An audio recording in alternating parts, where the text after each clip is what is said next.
The vibe, the bell rung, you already been subscribed. Right now, the queen, she on live. Right now, please pull over the whip, no phoning when you drive. Dope Soul Sporting with the talk. First lady from New York, Brooklyn. All my people, you rocking with the chat. Hit that. The like button would tell me where you at. You know, Step from the NBK.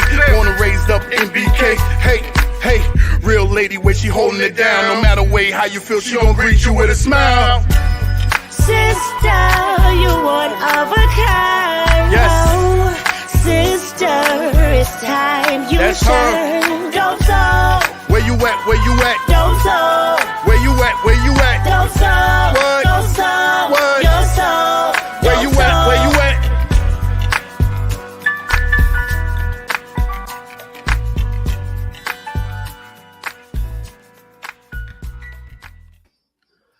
Salute, Knick family. Welcome to the channel, Dope Soul Sports Talk, Dope Soul Knicks Talk, a member of the NBK family. I'm your host, Stephanie. We got a lot to talk about tonight.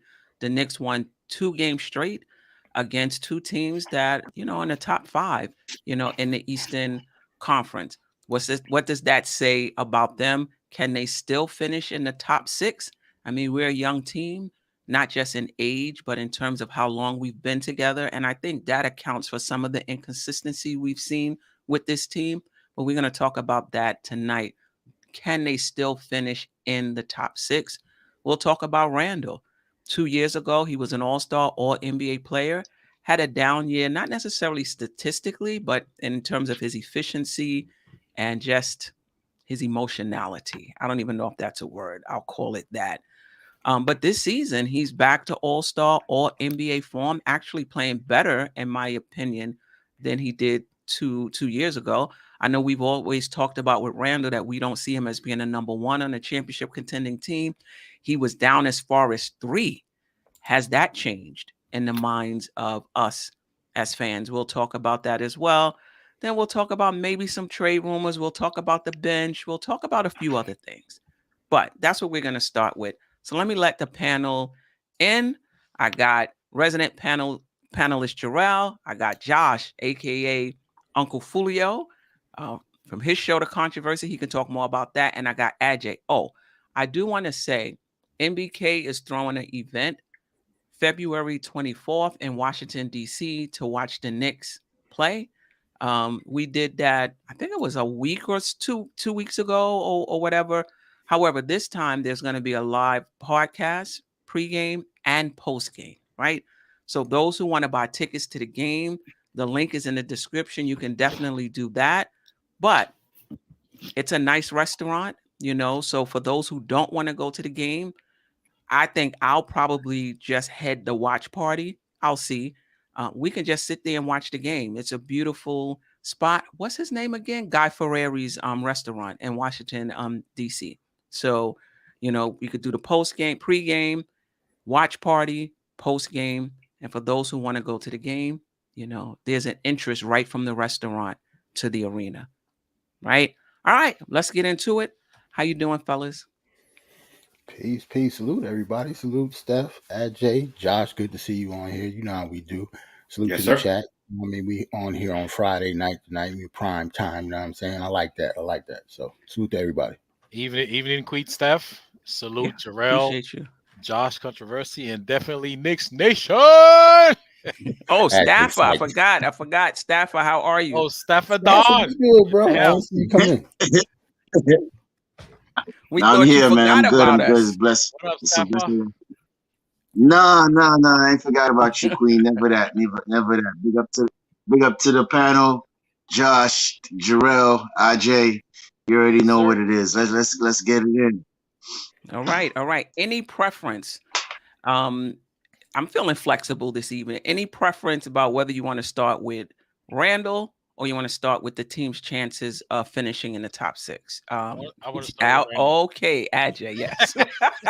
Ajay, go first, yo. He could go first. Okay. What? He said he want to start with Randle. Is that what he said? Yes. Okay. All right. Let's start with So wait, hold on. Let me ask the question.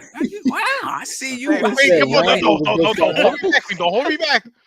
I see you. You know, you're ready. I think you want to talk about the All-Star, but anyway, I'm going to start with the question, and then you can add whatever you want to to add. Just basically, do you think Randle has evolved into a number one on a championship contending team? And if not, where did you have him ranked before?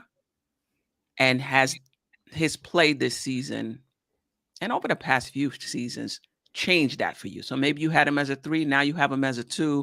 Maybe now you think he's a 1. Just given how he's played the past 3 seasons, I think we have a larger sample size now. Where are you in terms of? All right. So after last season, I was very critical of Julius Randle. I had him as a 4 guy. Mm-hmm. Like, on a championship team, he's got the guy when when time's running out, you need there's no more options. You go to Julius Randle. Because based on last year's performance, that's what I saw. Mm-hmm. Right now, he's not a number 1. We're not gonna lie to ourselves. We're gonna fool ourselves. He is definitely a solid number 2 guy. Okay, he's a solid number 2 guy.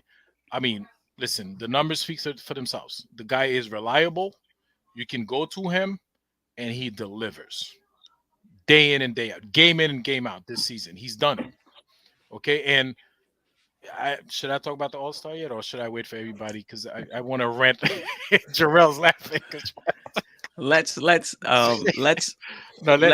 around first. Let's go around. I'll have my All-Star rant after that. But he is a solid number 2. He's not a number 1 because because you got to leave room for guys like Devin Booker, those type of guys, those upper echelon players. He's definitely an All-Star. He's definitely All-NBA second team at least. Definitely this year. All right. He's so consistent.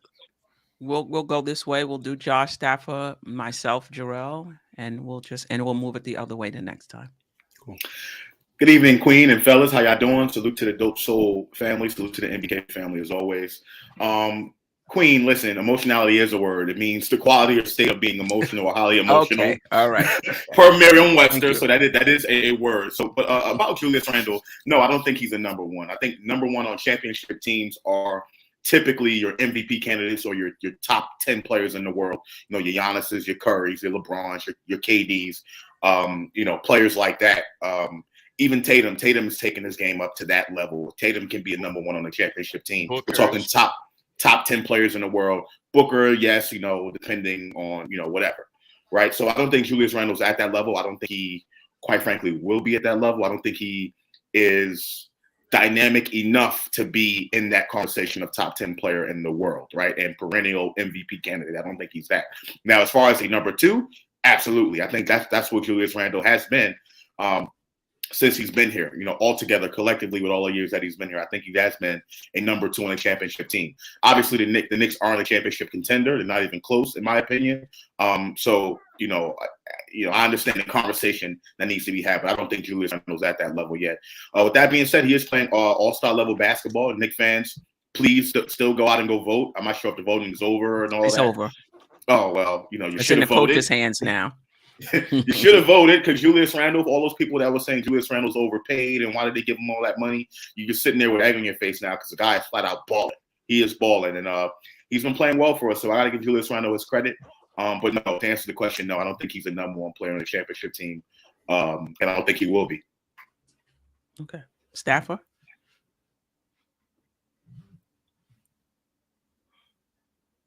I think, okay, yeah. Okay, there we go. Yeah, I agree with everything that RJ and Controversy said. I think he's a solid number 2. He has definitely proven to people and shut up a lot of people. So you're not going to hear those trade Randle rants anymore because he's definitely went over the hearts of New York people again. And you've been hearing the MVP chants for him at one game. So he has definitely turned it around. As Seth would always said, between the ears, because he was always a physical specimen. He was always strong. He always kept himself in shape. And he's balling out of his mind. I agree. NBA All-Stars, second NBA, team. And championship as a number 1. no, but a solid number two. So that's my take on Julius. Solid number two. Yeah, I mean, I think for me, he's moved from a number 3 to a number 2. I think last season, I just got to the point where I saw the talent, but I just felt we couldn't trust him. I just felt like you just don't know when he's going to implode. You just don't know when he's going to, lose focus on the game and be caught up in the official or the last play, which happens, which happens with players. But I mean, to the detriment of the team. But this year, I feel like the meditation, the mindfulness, whatever he's doing, has got him to the point where he's able to focus in regardless of what's going on around him. And it doesn't impact him as much. And I think we're able to see his game, just speak for itself, like we saw in the bubble when there weren't a lot of distractions, right? His talent just shined at that time. And I think that's what we're seeing now. And actually, I think he's taken it to another level, in my opinion. So, yeah, I do think he's a solid number 2.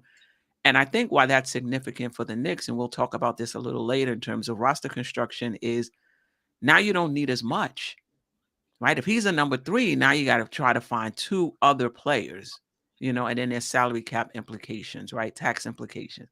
But if he's a number 2, you just need 1, So that's where I'm at with it. I think he's moved for me from a number 3 to a number 2. Jerrell? I pretty much agree with everybody. He's a number 2, not a number 1. He moved from a number 3 to me probably, like earlier this season, because Julius Randle, like with a team full of inconsistencies, he's been by far the most consistent player that we have. Even though, my point guard is on the team too. Jalen Brunson, that's still my guy. I don't want to give Jalen Brunson all the credit just for Julius Randle playing better. Right. So, yeah, it's on Julius Randle. He's playing very, very well. He should be an all-star. But yeah, he's a number 2 for me now. But it might change again when we actually get to the playoffs. We'll see. You know what?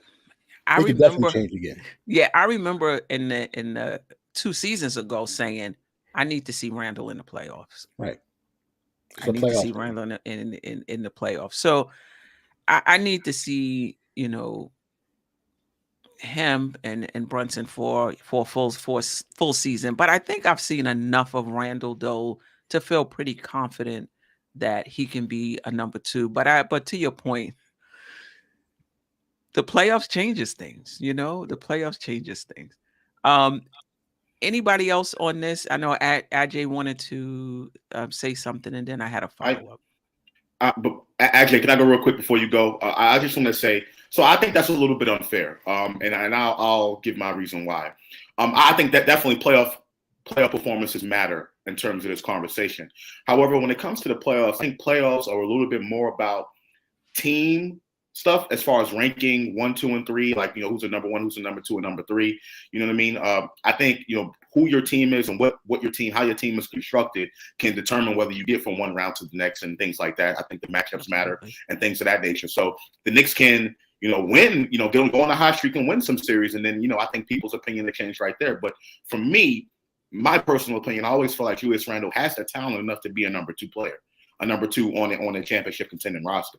Right, number 2, number 3, no matter where you put him at, depending on what type of team you're playing on, I think that can change based on the type of team that you're playing on, right? So to me, despite Julius Randle's, I don't want to say lackluster performance last season or his, I guess down year, if you want to call it that, dude was still averaging 20 and 10, right? I know his shooting percentages weren't there. He still was averaging 20 and 10. We've seen the talent. Talent is there, so he is talented enough to be a number 2 player, despite what shortcomings he did last season. The question becomes, when you talk about playoff basketball, the type of team that you're surrounded by, and if you can win a couple playoff series or if you can lose some. Donovan Mitchell, I don't think has ever been to a second round, but I think Donovan Mitchell can potentially be a number 2 or number 1 on a championship team, right? So I think that's a part of the conversation, as well. I don't want to leave out that part, but regardless of how well the Knicks do in the playoffs, or how if they don't do well, I still think Julius Randle has the talent enough to be a number 2 on a championship team, and that'll all be decided if the Knicks get their number 1 person. They get their number one guy. As far as number two and number three, I think that really depends on the matchups in the playoffs and the things that I mentioned. Yeah, just a little pushback on that. I'm not talking about how the team does. Yeah, you can look at a particular player and see if they're folding under the pressure, if they're stepping up a little bit, even if the team loses, right? So that's what I mean by I want to wait to the playoffs. Now, one thing I will say is if you don't have a good supporting cast, they can load up, on the number one option or your star player and can make things very difficult for you and you don't look good, right? Because there's no outlets and they're able to double team and they're able to do so. So I kind of get that. But at the same time, if you're watching a game, a series, you can look and see if a player has made some strides. Because the bottom line is you could talk about being a number one and a number two in the regular season. You could talk about talent, but it's about accessing that talent when it counts the most, right? It's about coming through when it counts the most. And so for me, seeing somebody play like that Boston game last night, seeing how individual players play against Cleveland, against these top teams and in the playoffs, I do think it tells you a little something about that particular player, even if the team loses, right? Even if the team loses. So yeah, I want to see, I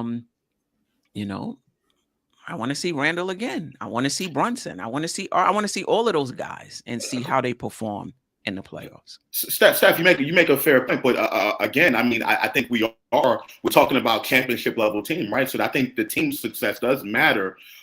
In the context of this conversation, it's not completely lost. I hear what you're saying, but I do think whether your team advances or not in the playoffs, I think that makes a big determination on whether you consider someone a number one or a number two. When I remember when Giannis was going through his issues, I mean, I don't want to say issues because Milwaukee was a perennial playoff contender. They just couldn't get over the hump, and there was the question of can Giannis be a number one or a number two? But all that was erased when Giannis actually won the championship, right? So I think the way the team plays and whether they can win games and advance in the playoffs or not is a big part of the conversation. I just don't want to completely dismiss it. I hear what you're saying, but I also think there is that other part as well based on the team success as well. I just don't think that could be eliminated in the context of this conversation. I mean, I think that if Randle is a number two, it should show in the team success. No question about it.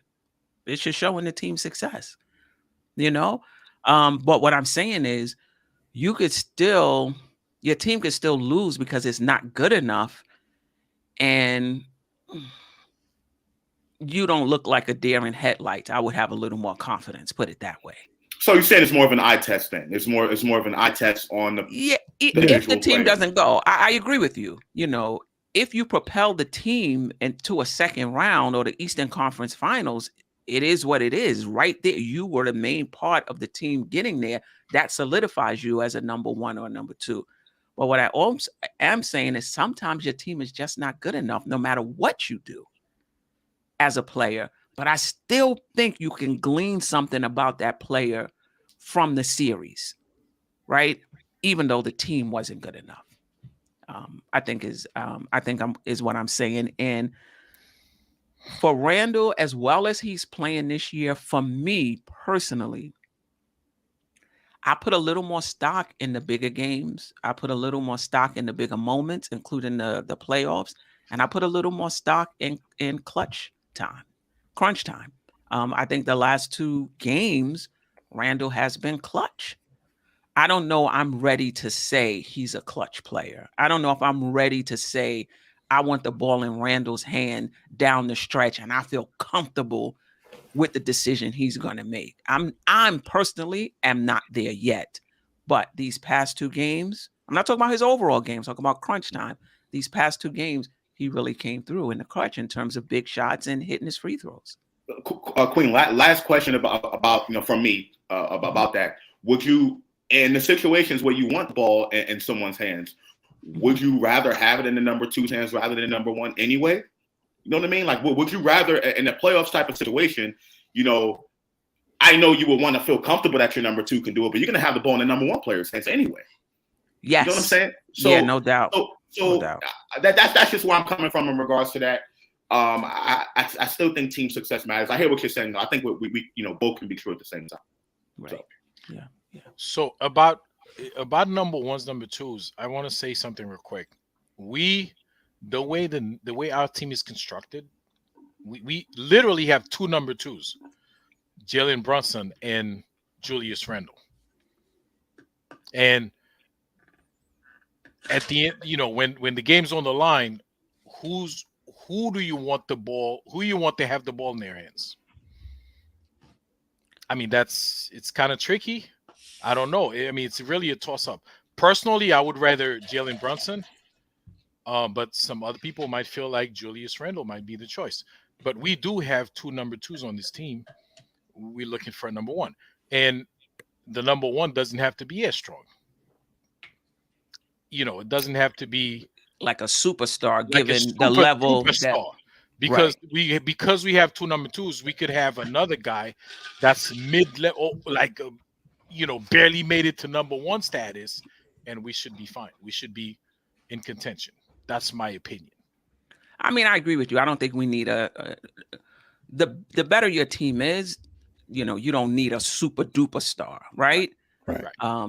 If you have a Randle or Brunson, but when you say a mid-level star, like, can you give me an example? So I'll give you an example. Boston, right? So we have, and forget about positions, right? And I'm talking about talent-wise. Yeah. Boston, you have Jason Tatum, you have Tatum and Brown, right? We don't need Tatum. If we have Brown, we'll be fine. If we have Tatum, it'll be better. But if we have Brown, we'll be in contention. But some people would argue that Brown is a star. But he's not Tatum level. I don't care what they say. Tatum is a stud. He's that guy. Okay? So that's what I'm saying. Right. And let's also keep in mind that players can still grow into star. Right. Like Brown can still grow into a star. Josh? Absolutely. If you don't consider him one already. I disagree with AJ. I think when it comes to number ones on championship teams, I think those number one players are usually 90 to 95% of the time top 10 player in the world, right? Jaylen Brown is not a top 10 player in the world. Jason Tatum is. And that's the reason why Boston, along with the team that's surrounding Jason Tatum, that's why they are a championship contender, because they have a top 10 player in the world. They have a legitimate number two, right? And someone like Jaylen Brown, who you can say is teetering on number one. But again, to me, number one is a top 10 player in the world. But Jason Tatum is a legitimate Jaylen Brown is a legitimate number two. And then they have someone like Marcus Smart, who plays role as a defense player of the year candidate at their point guard position, right? To me, I think Jalen Brunson has talent enough to be number two. No problem. No questions asked about that. But for this particular team and what I envision the Knicks moving forward, like let's say if they bring in a number one or a top 10 level talent, to me, Jalen Brunson is going to be number three because he's going to be the point guard, right? And he is going to be distributing the basketball and playing his role. To me, what Jalen Brunson gives us as far as points is concerned, like the 25 to 30 point games, to me, that's extra on what the Knicks really, truly bought him in for. And on top of that, he's not getting paid that type of level money anyway. But what he gives us, listen, I love it. Yeah, that's a plus for me. But I would want Jalen Brunson, even though he can do more, to play his role as far as settling down the team and what the Knicks truly bought him in for, which is to be that point guard, be that orchestrator, settle the team down, and can be able to be efficient from the field, right, in his particular role. And that's what I see Jalen Brunson, his role, if the Knicks, or when they, I'm going to say when, not if, I hope they do get a number one top 10 level talent in here as that number one guy. That's why I see Jalen Brunson fitting in on that totem pole. Not saying that he can't do more, but in that type of situation, that's what I envision him as a number three behind Randle and whoever that number one player is. And that's just my opinion on that particular. Yeah, I'm gonna let Freezy rock. I don't know. Well, I see him being more than that on a championship contending team. I don't see him just being somebody that's come. First of all, he's a score first point guard whose shooting opens up his passing. But what I will say about him is that he's smart enough to know what a team needs at any particular game to switch his game up. We need scoring right now. We need more passing right now. once we have those options. But I don't ever see him just coming out and just playmaking and just passing the ball and not really looking to be aggressive scoring. I don't see that. I don't see that. I wasn't really going there with that. What I'm saying is, like you said, when you first started, like you think Jalen Brunson, he knows when to turn it on and when not. Let's say number 2 or number 1 doesn't have it. That Jalen Brunson is capable enough to fill that number 2 role, right? To do that. But to me, that's extra, because when you're bringing in a number 1 and you already have someone that you think is a solidified number 2, right? Your number 3 person is just there waiting in the wings to turn up whenever he needs to. So that's what I'm saying in regards to that. I'm not limiting Jalen Brunson, saying, he's only going to be this certain level. I do agree with what you first said, that if we do get a number 1, Randle solidified as a number 2, Brunson is there as a support. Sounds kind of weird, but he is there and knows when to turn it on because of his efficiency, and he has the ball in his hands for the majority of the time. That's what I'm saying in regards to Brunson. And come playoff time, we're going to need that. It's not going to be, every game the number 1 and number 2 is not going to have a great game, right? So we're going to need that from the number 3 person. I think Jalen Brunson, for where I envision this team going, fits that role perfectly, right? He can step in and be a number 2 when you need him, or a number 1 when you need him on given nights. But baseline, for Jalen Brunson's role, I just really appreciate what he's given us so far in regards to settling the team down, being that point guard, knocking down shots when we need him to make shots. That's his role. Anything extra above that, I love it. I'll take it any day of the week. But baseline for a championship team, that's my role for Jalen Brunson. Just similar to what Drew Holiday did for Milwaukee. Giannis, you have Middleton, and then Holiday is someone who can get in there and knock down some clutch shots, right? Big-time player performances, defense, things like that, right? But you have Giannis and Middleton doing the bulk of the scoring in the number 1 and number 2 anyway, right? But he's just there to step in and add whatever he needs to on any given night. And that's why they are a championship contender, and that's why they won the championship a few years ago. That's the role that I kind of see for Brunson in the event the Knicks do get that number 1 and go to the next level. Right. I disagree slightly, and I'm going to let Freezy rock. I think Brunson is a number 2 as well. And I think Brunson is just as good as Randle. And I'm not going to get it twisted, because Randle is playing well right now. There was a time earlier in the season when Brunson was cooking, and Brunson looked better than Randle. To me, both of those guys are the same in terms of the impact that they can have on a game. And for me, because I put a little edge on the person who gets it done when you really need it the most. To me, Brunson is more of a clutch player than Randle. So to me, I give him the edge. So I see both of them guys as being a number 2. But I'm gonna let Freezy rock. Hey y'all. What up, Freezy? I feel like I just walked into a buzzsaw, man. Really? Randle not a number 1? What else does he have to show you? Me? For me, he and if you want to say the jury is still out because he's still in his prime and he's a late bloomer in terms of being in this type of situation, I'll give you that. But what I need to see you be clutch. I need to see you to be that. Like last night. Yeah, Freezy, that's one game. Yeah, that was one game. And Cleveland would make it 2. Other than that, he hasn't been clutch historically. He doesn't have the clutch stats. For me, a number 1 is that guy where everybody knows where the ball is going. Everybody know where your spot is. And there's absolutely nothing they can do about it consistently over and over and over again. I haven't seen that in Randle up to this point. Queen, I haven't seen that. You got to be careful, Queen. It's got to be clutch and then some. Because RJ Barrett has been clutch the last 2 games. Then think about it. He in Cleveland, he made a nice defensive play at the end and grabbed the rebound. And yesterday, he shot that 3-pointer, right? He's been clutch. Right. Other than that, he wasn't doing much out there. So and it's got to be clutch and then some. It can't just be you come in at the end. No, it's clutch. Then, it's only clutch and then some for Knicks fans. Because when you don't know clutch, when you hadn't seen clutch, you can't recognize clutch. When the Knicks hadn't been to the Eastern Conference Finals Game 6, and you hadn't been playing in June, you don't know because you're always watching somebody else.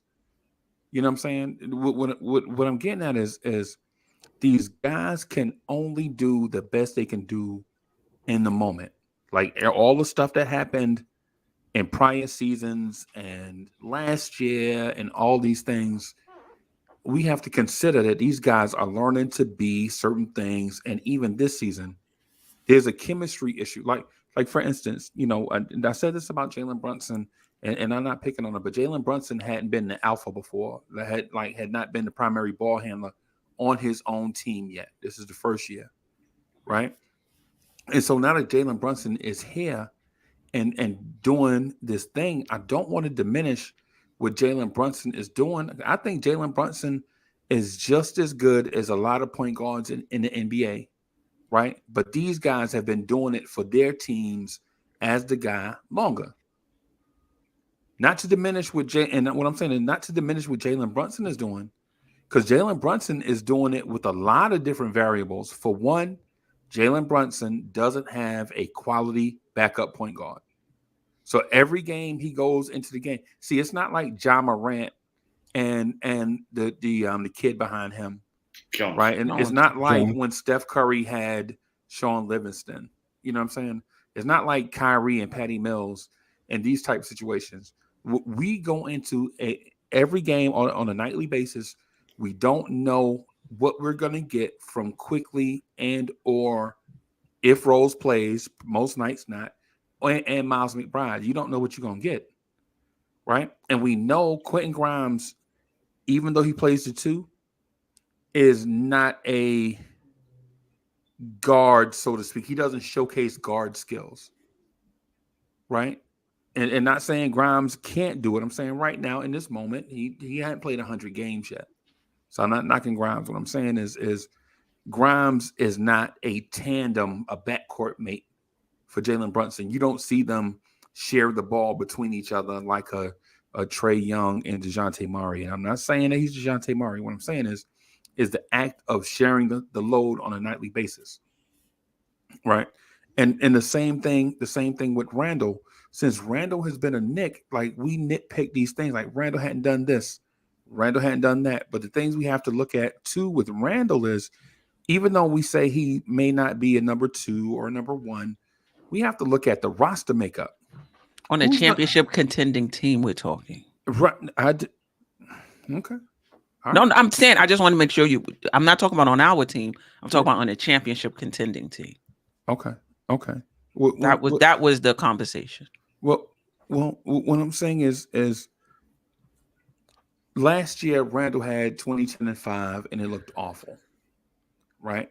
But last year Randle's 20-10-5 looked awful because the guard shot 39% from the floor and 34% from 3, right? So even if he kicked out to guys that couldn't shoot, right?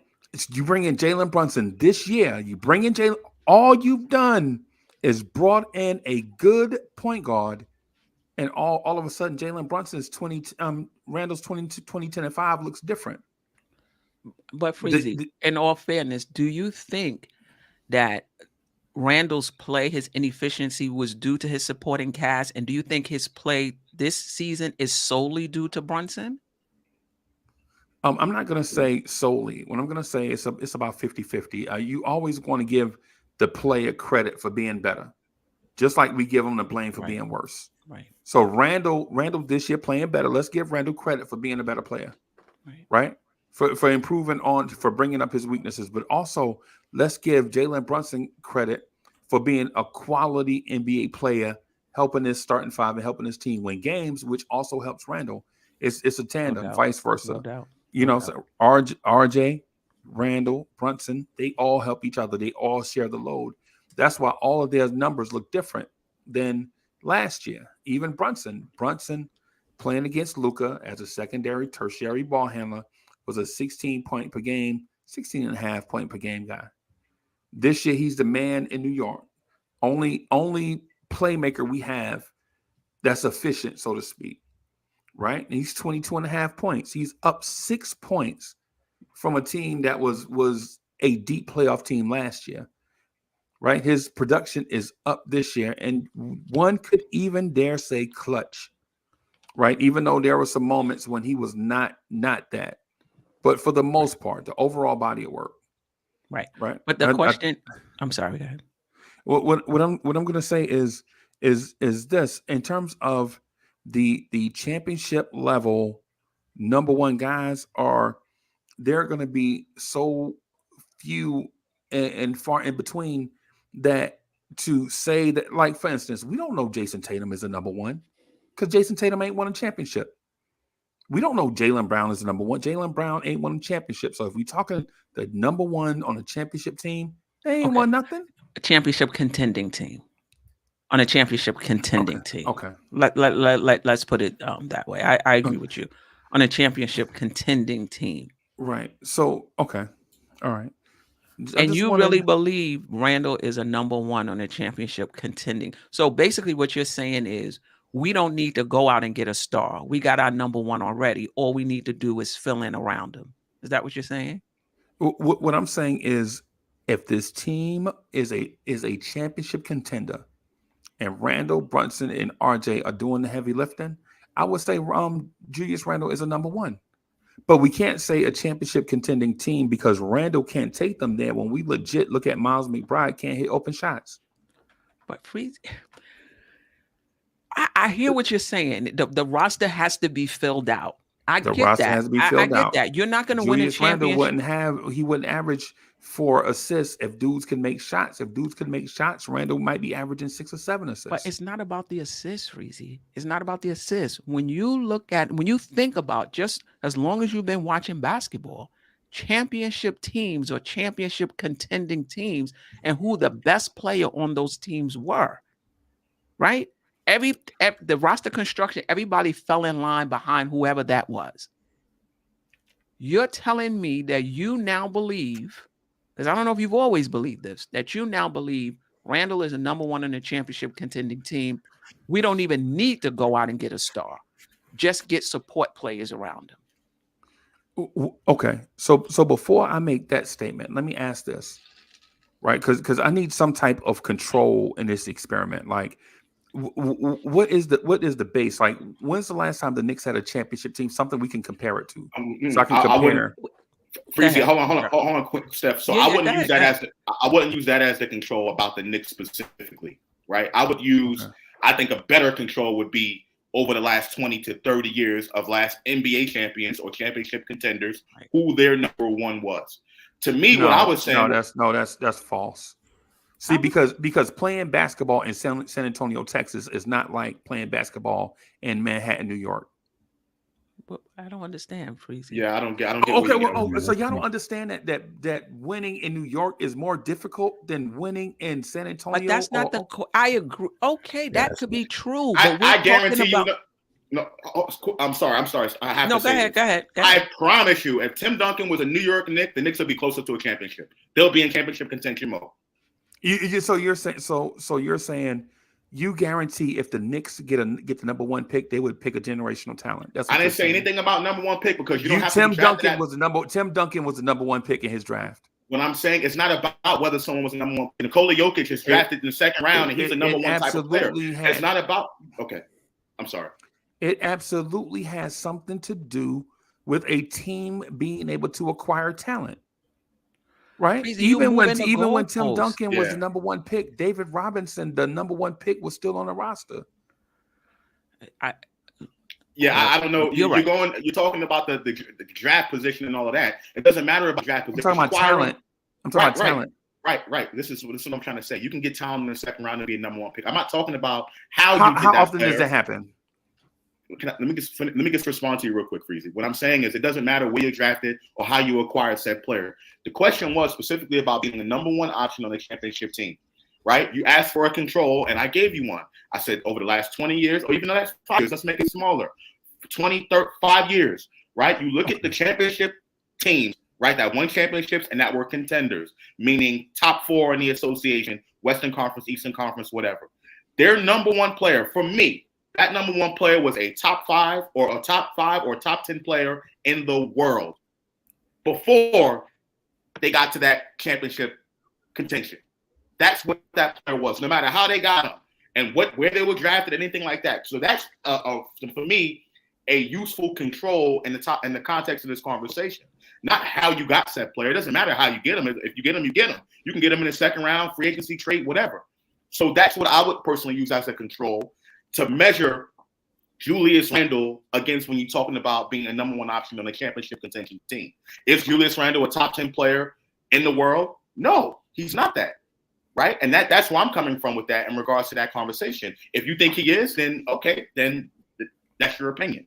Right? But I think that's a viable control, in my opinion. I'm sorry. Yeah, I don't know if you need to be a top 10 in the world. I mean, Miami won the championship with Butler. I don't think Butler is a top 10 player in the world. But you gotta They're number one guy? They're number one guy?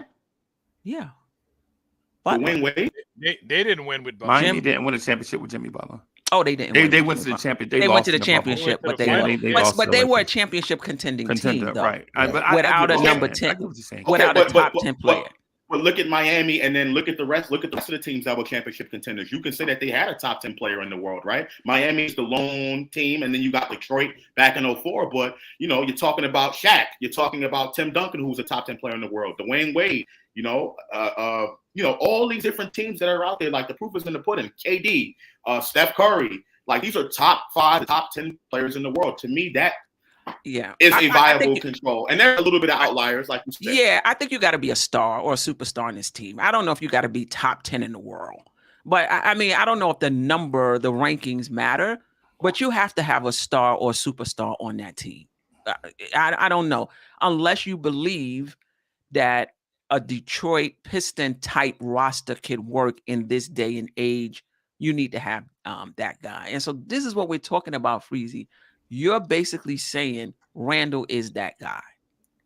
No, now I'm saying, let me be clear. I'm saying Randle and Brunson could be that type of guy if their roster was better. That's what I'm saying. Let me be clear. I'm saying if this roster was better, those guys could perform at a higher level. None of these dudes, see, because y'all wasn't saying this when Giannis was playing with Brandon Jennings. Y'all saying this now that Giannis was playing with Serge Ibaka, Brook Lopez, Chris Middleton, and Drew Holiday. Y'all wasn't saying this when Steph Curry was playing with Monte Ellis. Y'all are saying this after St. Golden State got a championship level coach and improved their roster. Y'all not saying this.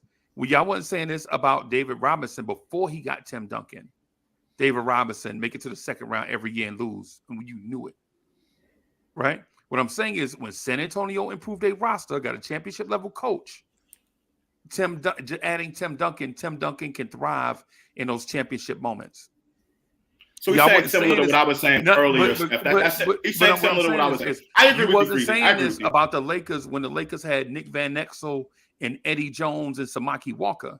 You saying this about when the Lakers had Shaq and Kobe.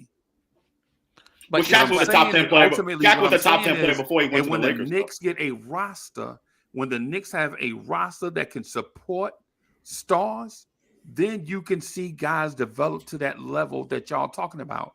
But thinking that Julius Randle can drag this roster to a championship level, but and nobody is number saying one, that. That wasn't the question. That's not what we're saying. That's not what we're saying. But that's what I'm hearing is Julius Randle a number one on the championship on the championship team. We all said no. We all said he was number 2 at best. Number 2 at best. But this is what. But Freezy, I think I understand what you're saying in terms of roster construction. Right? If you're going to win a championship, the roster has to be constructed a certain way. But I think what you're saying is even more than that, that you can construct the roster in a certain way and make a player look like a star. You could construct the roster in a certain way, and that makes the player a star. Right, I disagree. I think the team would play better, but I think Giannis got better. But that's what made him. Superstars are made in the playoffs. Superstars are not made in the regular season. Superstars. To my point. Superstars, you don't become a superstar by winning the dunk contest. or scoring 40 points 2 or 3 I nights in a agree. row. That's the point I was trying to make. You got to see them in the playoffs. You got to see it, but how do you get there? Does that one player drag a team to the playoffs? No, or they is don't. that roster good? Listen, Freezy, you can see on a team, if you're watching a team, you can see the different parts. You can see that this team is constructed in a certain way that helps them be successful, and they have a star that's balling that you could throw the ball to.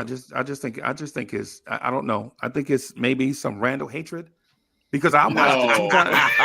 because and here's the reason why I say that. Here's the reason why y'all hating on Randle, because the 2-time league MVP right now plays for the Denver Nuggets, right?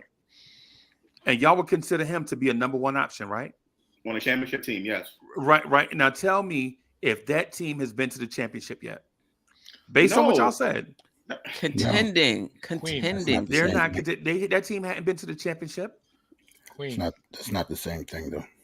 It's exactly. Boston hasn't been to the championship. Oh, they did. They played in the championship one. Yeah. But Steph, the reason why I think that it can't just be any star, right, is because that's the conversation. A number 1, a number 2, a number 3. I know how you danced around how I said I brought up that Jokic was the 2-time MVP that for a team that's not a contender, and you they are a contender. They are a contender. They are a contender in the contender West. For what? Oh my! Please don't say championship. All right. I know y'all not saying the Denver Nuggets are a contender. But Steph, I think the level of star does matter. That's why we're asking the question. So the number 1, number 2, or number 3. The Denver Nuggets are as good as the Memphis Grizzlies and the New Orleans Pelicans. Yeah, I think they are. They're better than the Pelicans. And don't forget, there was a couple years where they didn't have Jamal Murray and Mike Porter Jr. They didn't have their full roster. So it don't matter. They had a number 1. It don't matter because y'all said number 1 option on a championship team. It don't matter because he's a number 1, right? Right. Okay. Well, what's your point, though? Yeah, I don't understand the point is we can't say this about rant. Okay, all right. When I go in my all-star rant, I think that'll cancel out all the crazy thinking. There's a lot of Julius Randle hate over here. That's what I feel like. Listen, this is people in the chat. Let's pipe it down. Just because somebody doesn't believe somebody is a number 1, we're all entitled to our opinions. So you're hating on someone because you don't believe they're a number 1 option on the championship team. That's not hate. Right. Yeah. That's not hate. That's just disagreeing. Okay. I've supported Randle throughout. I remember saying on my tweet, I'm dying on the hill with Randle. But just because I like a player doesn't mean I'm not going to call you out if I'm seeing something I don't like or if I don't believe you're a number 1. So to like a player, you just gotta be out of your senses. You gotta be like, oh yeah, this guy's a number 1. He's taking us straight to the championship. All we gotta do is get a few 3-and-D players, and we right there. No. Hyperbole, Steph. Hyperbole. You know what I mean? He's one of my favorite players on this Knicks team. But in my opinion, I jumped in. All I heard was, he's not a number 1. So when I came in, all I heard was Randle can't do. You know what I'm saying? You missed the question. You missed the question. So what I'm saying what I'm getting at is there are some people that would say that SGA, right, can be the number 1 on a championship contender, right? Nah, I gotta see. And no, I'm telling you what I heard. People are like, man, I'd trade Brunson and Randle right now for SGA. Is what I hear from you know what I'm saying. Anybody tell you they trade Randle right now is crazy. They're not watching the games. I know. But what I'm saying is there are guys that put up these numbers, right? And so they look good doing a thing, and our guy doesn't put up those type of numbers, and we say, well, I would rather have Devin Booker over Julius Randle, right? And I don't get it. I would rather have Zach LaVine over Julius Randle. No, I don't get it. You know what I'm saying? Well, who's saying that, Freezy? Maybe maybe it's people in the chat. Yeah. Nobody here is saying that. I mean, I would take Devin Booker over Julius Randle, but Zach LaVine. I was about to say maybe Booker, not Zach LaVine. Nah. Again, there's levels, and that's why we're having a conversation about number one, number two, number three. There's levels to it. It can't just be any star. You know what I'm saying? Like, if you look, again, championship contenders over the last 20 years, they've had, to me, top 10 players. For Josh, the most part. I want to win. The unlikely one is Detroit. You know, you can look at Miami, Butler, teetering 10, 15, whatever. You know what I mean? But for the most part, if you're a championship contender, you got one of the top 5, top 10 players in the world that is a either perennial all-star, all-NBA type of player or MVP candidate. Right. You have to have that as your number one on the championship team. To me, that's a control because it happened. Can't argue with that. You know what I'm saying? Listen, I'm a Knicks fan. I want the Knicks to win. So I don't want Book instead of Julius. I want Book with Julius Randle. Oh, yeah, of course. Figure out how to make it happen. 100. Right. But I will also say that just because this is how it has happened doesn't mean that this is the only way it can happen. Right. So I don't know. Did I star the question? I didn't star the question. But it's something we had a show on before, and I guess we can revisit the question with Randle's improved play. And I guess this is kind of to Freezy's point. Correct me if I'm wrong. Can you have, I know Freezy think he's a number one, but can you have 3 number 2s? Even if I don't think RJ is there, but let's just put him there. Well, you just answer this question, Steph. I mean, that's what Freezy was saying. I mean, basically, you saying it's not the only way, right? So, in reality, I mean, in the principle, I don't know how to say it, but yes, it can happen. Like anything can happen. That's why. No, that's not what I said. No. I didn't say that. No. I'm saying that the way that you gauge a number one on a championship contender is misguided. Is what I'm saying.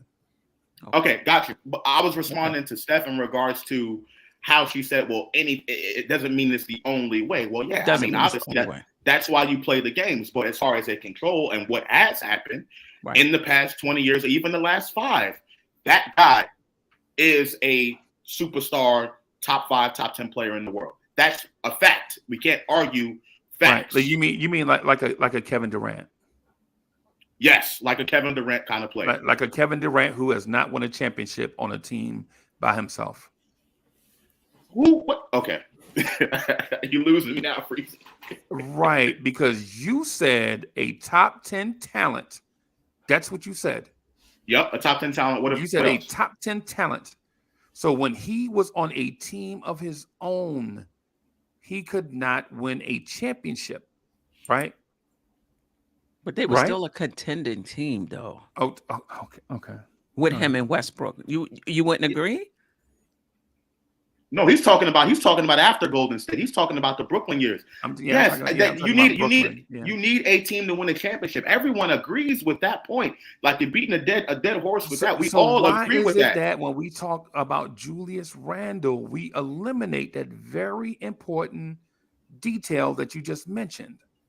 No, we're not eliminating that. We're all assuming that the Knicks are eventually going to get there at a certain point, and we're asking the question hypothetically: if the Knicks have a championship contending team around him, however that's constructed, whether it be you have solid role players, Brunson, whoever, can Julius Randle be the one to lead us to the promised land and be a contender? That's a hypothetical question. It's not. We understand what's happening right now in real time. The Knicks are not there yet. We all understand that part. That's what I'm saying. You're beating a dead horse on that point. We get that. You need a team to win a championship. You can't do it by yourself. Right. Well, let me ask it a different way. Randle is your best player. You fill out the rest of the spots with players that are not on his level. Because if he's a number one, he's the best player on your team. So now you fill it out. You fill out the rest of your roster with players that can shoot. So, to your point, Freezy, not a McBride, but somebody who can shoot. So his assists are up. You got defenders. You got whatever you think the Knicks need. And so you're saying that's a championship contending team. I disagree. Okay, so if it's a championship contending team with Randle, Brunson, and RJ on it, yes, I think Julius Randle can lead you to a championship. Okay. Okay. Right? There you go. Okay. Because there is nobody, there may be one power forward in the league that can guard Julius Randle by himself. We see that on a nightly basis. One power forward in the league that might be able to guard Randle by himself. And on the nights that Julius 3 is going, I don't think that guy can guard Randle. Right? And in the playoffs, when every possession counts and you need guys to go get buckets, I like to have that advantage. And the same thing with Jalen Brunson. Jalen Brunson, I don't think can be guarded by most point guards in the NBA. I think he can create his own shot and get it anytime he wants. And I'm not saying play selfish basketball. I'm saying play absolutely unselfish basketball. But when you need a guy to go get that bucket, can you depend on Randle and Jalen Brunson? And I say yes. Okay. All right. I mean, I think that's just a difference of a different of opinion. But I agree with you that we do have to fill this roster out to become a championship contending team. I just think we need somebody a little better than Randle.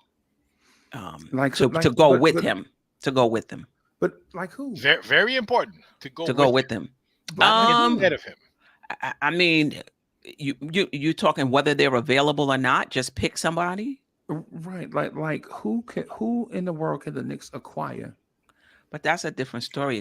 Who they can, that limits it to who becomes available and things like that. But if you're just talking in general, because Devin Booker, go and get a number one.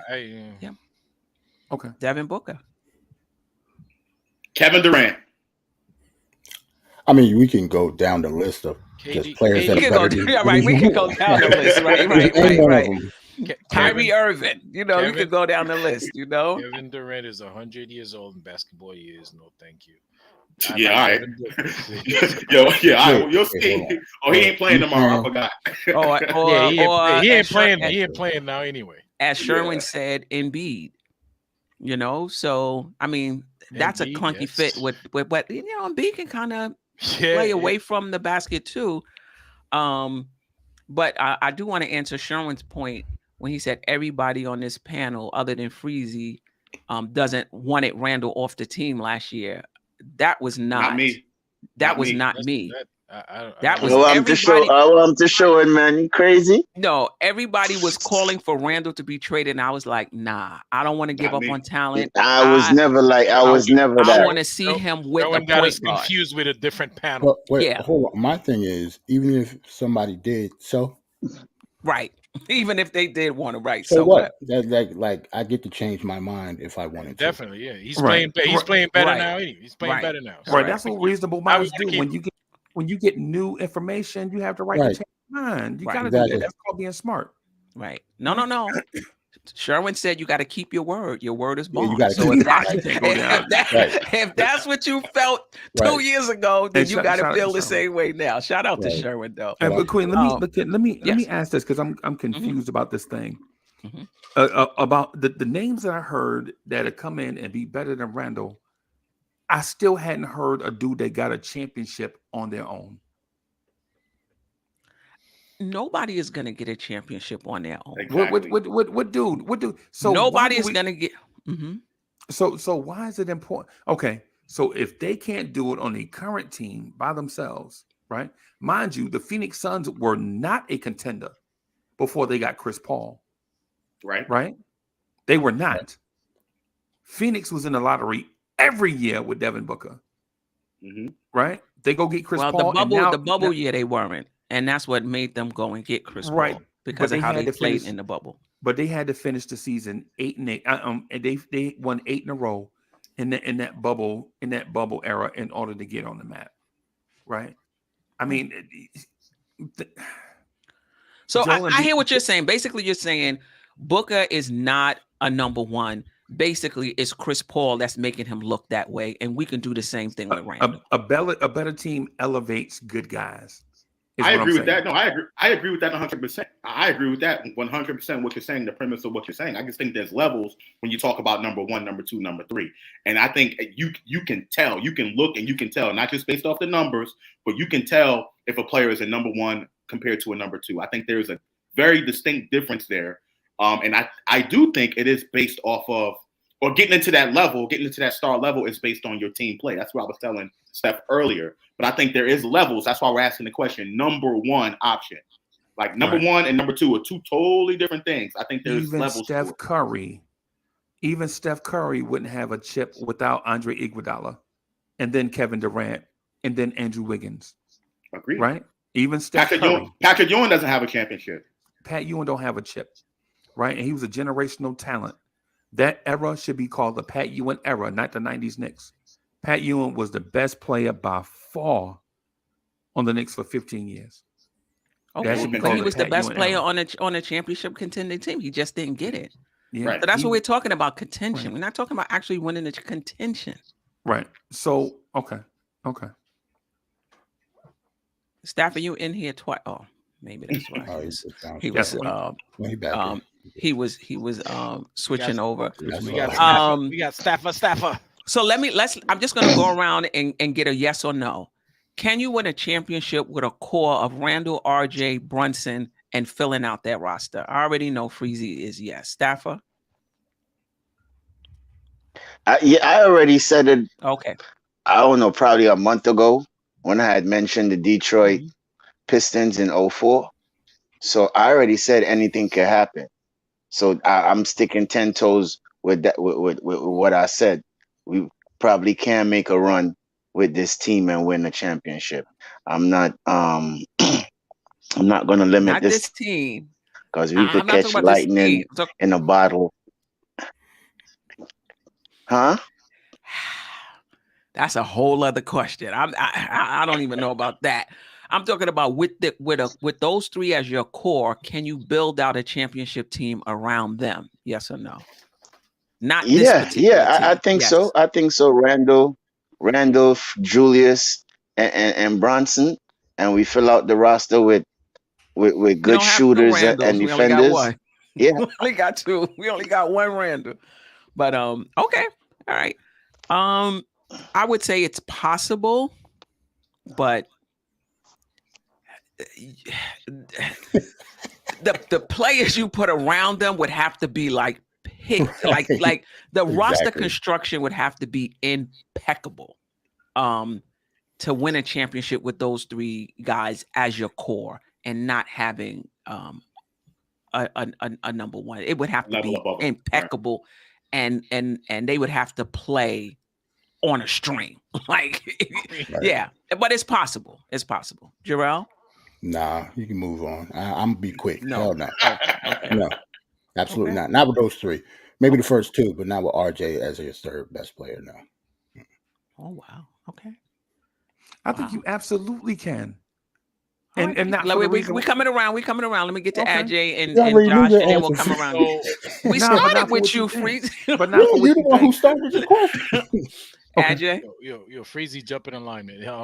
So no. Oh, Staff, let me put Staff back here. It depends. I didn't see him. It depends. You said we with move those you 3 over because you're gonna think it's your turn, Freezy. Go ahead, Quinn. You said with those 3, but you didn't say whether they've option 1, option 2, option 3. Right. If they option 3, 4, and 5. Yeah, we can. No. As your top players, those 3 as your top players, and you're building a roster. Yeah. You trying to move, Jerrell? Stop it, Jerrell. Nah, don't do that. All right. So actually, I'm gonna go with Jerrell. Not with this version of RJ Barrett. No. I don't think we can. I like the other 2 guys, but RJ Barrett, he's got to come correct, man. He hasn't been. No. I don't. But so then you're saying with Brunson and Randle, if you build out around those, that you think the Knicks could be in contention. Queen, for me, it depends on the server. Wow. Why are you doing this? For me, it depends. Don't that's what what you're saying. Take RJ out, put somebody else in, and we can do it. You take RJ out, you put a number. I already said those guys are 2 number 2s. So you put a number 1 and you got 2 number 2s, and then. But that's not the question, Andrew. That's not the question. Go ahead. Go ahead, Josh. You try to switch it again. Plus, he has a personal vendetta against RJ anyway. No, that is not true. I'm disappointed in RJ, but I actually love the kid. But yes, you do. I think RJ's disappointment comes from the fact that a lot of Knicks fans and RJ stands expected RJ to be at that number one level when he's not. So I think that's where the disappointment lies. I just think his defense, and defense to me is effort. It's really not talent, it's effort. Okay. I think there's a lack of effort in the defense. That's right. My disappointment with RJ. That's the thing. For me, if RJ became that number one player, like everyone said he was going to become, that third pick in the draft, Freezy, like you mentioned, that type of player, then we wouldn't even be having this conversation because the Knicks will be at a different type of level, but he's not. And we have to deal with, based on the question, 3 mid players. To me, I think anything is possible. That's why you play the games. Anything's possible. You play to win the game, like Herm Edwards said. Anything is possible, like Kevin Garnett said. But no, no. The answer is no, Queen. Right. Stafford went first, right, before he dropped out. Keith Turner. This is very interesting from the chat. If we put Zach LaVine in RJ's place, we most definitely be relevant. I'm not looking for a championship right now. Championship contention. I think we're relevant. We're relevant. You're relevant with RJ, I think. Right. Stafford, you answered the question, right? And Freezy, you want to expound? I know it's yes for you, but you wanted to say something. But it's not just yes because of me being a homer for the Knicks. No, I am a homer for the Knicks, right? But not for that reason. The reason why I'm saying is this. The reason why I say we can win a championship with those 3, because all 3 of those guys together would make $75 million, right? Which would leave you $75 million in cap space to add additional talent. When does the cap go up next year? Is 150 next year? Well, we don't know yet because the CBA hadn't been agreed upon yet. So where do you get the $75 million number from, salary cap number from extra money? I'm getting there. Sorry. Just easy.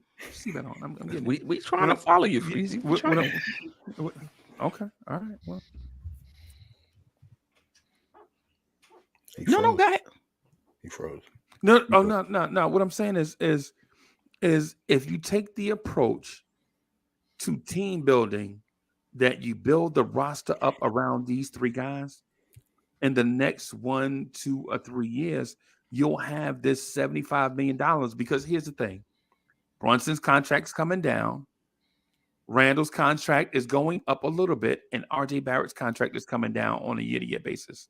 Right? But ultimately, it's around the $76, $77 million range, which gives you the rest of your cap to go after a guy, that mystery guy that we all chasing, to come here and help these 3 guys win a championship.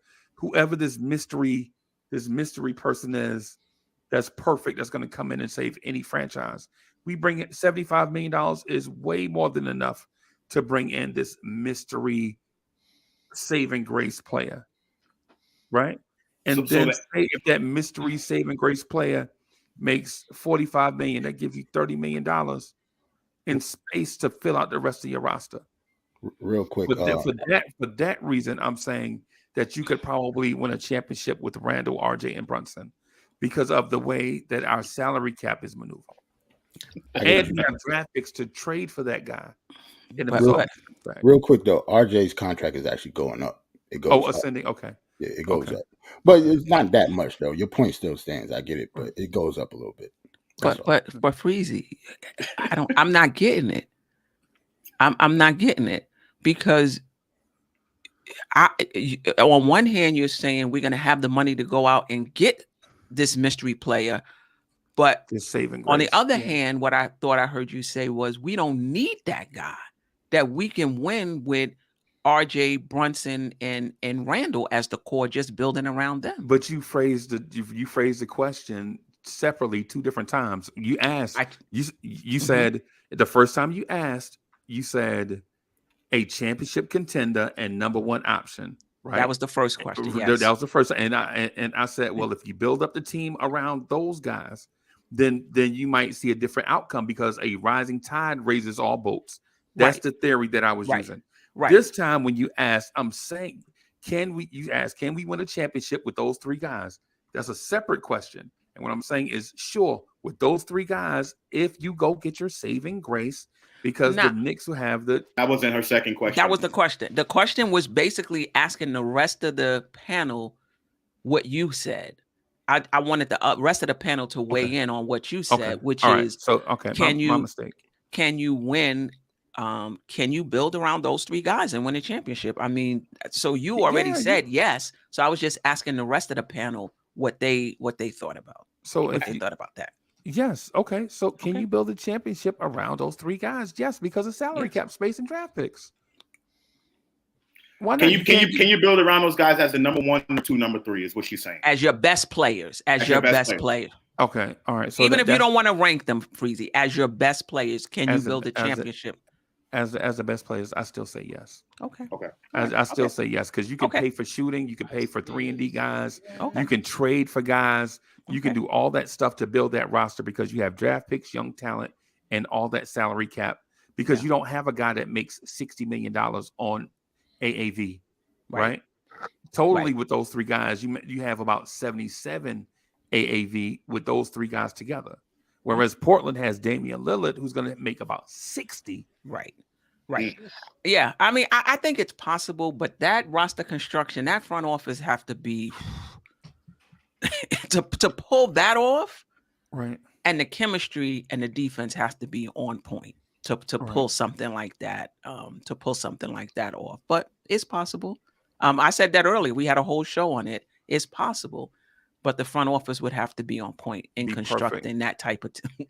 But that's the reason why. That's the reason why NBAs have dynasties, though, because these guys, some front offices are just like you described. They do everything. It seems like they always make the perfect move, and they do it on a year-to-year basis. That's why we don't have, 10 different NBA champions in 10 different years. Because once the front office is able to get in that bag, they stay there, like the Warriors, like the Spurs, like the Heat.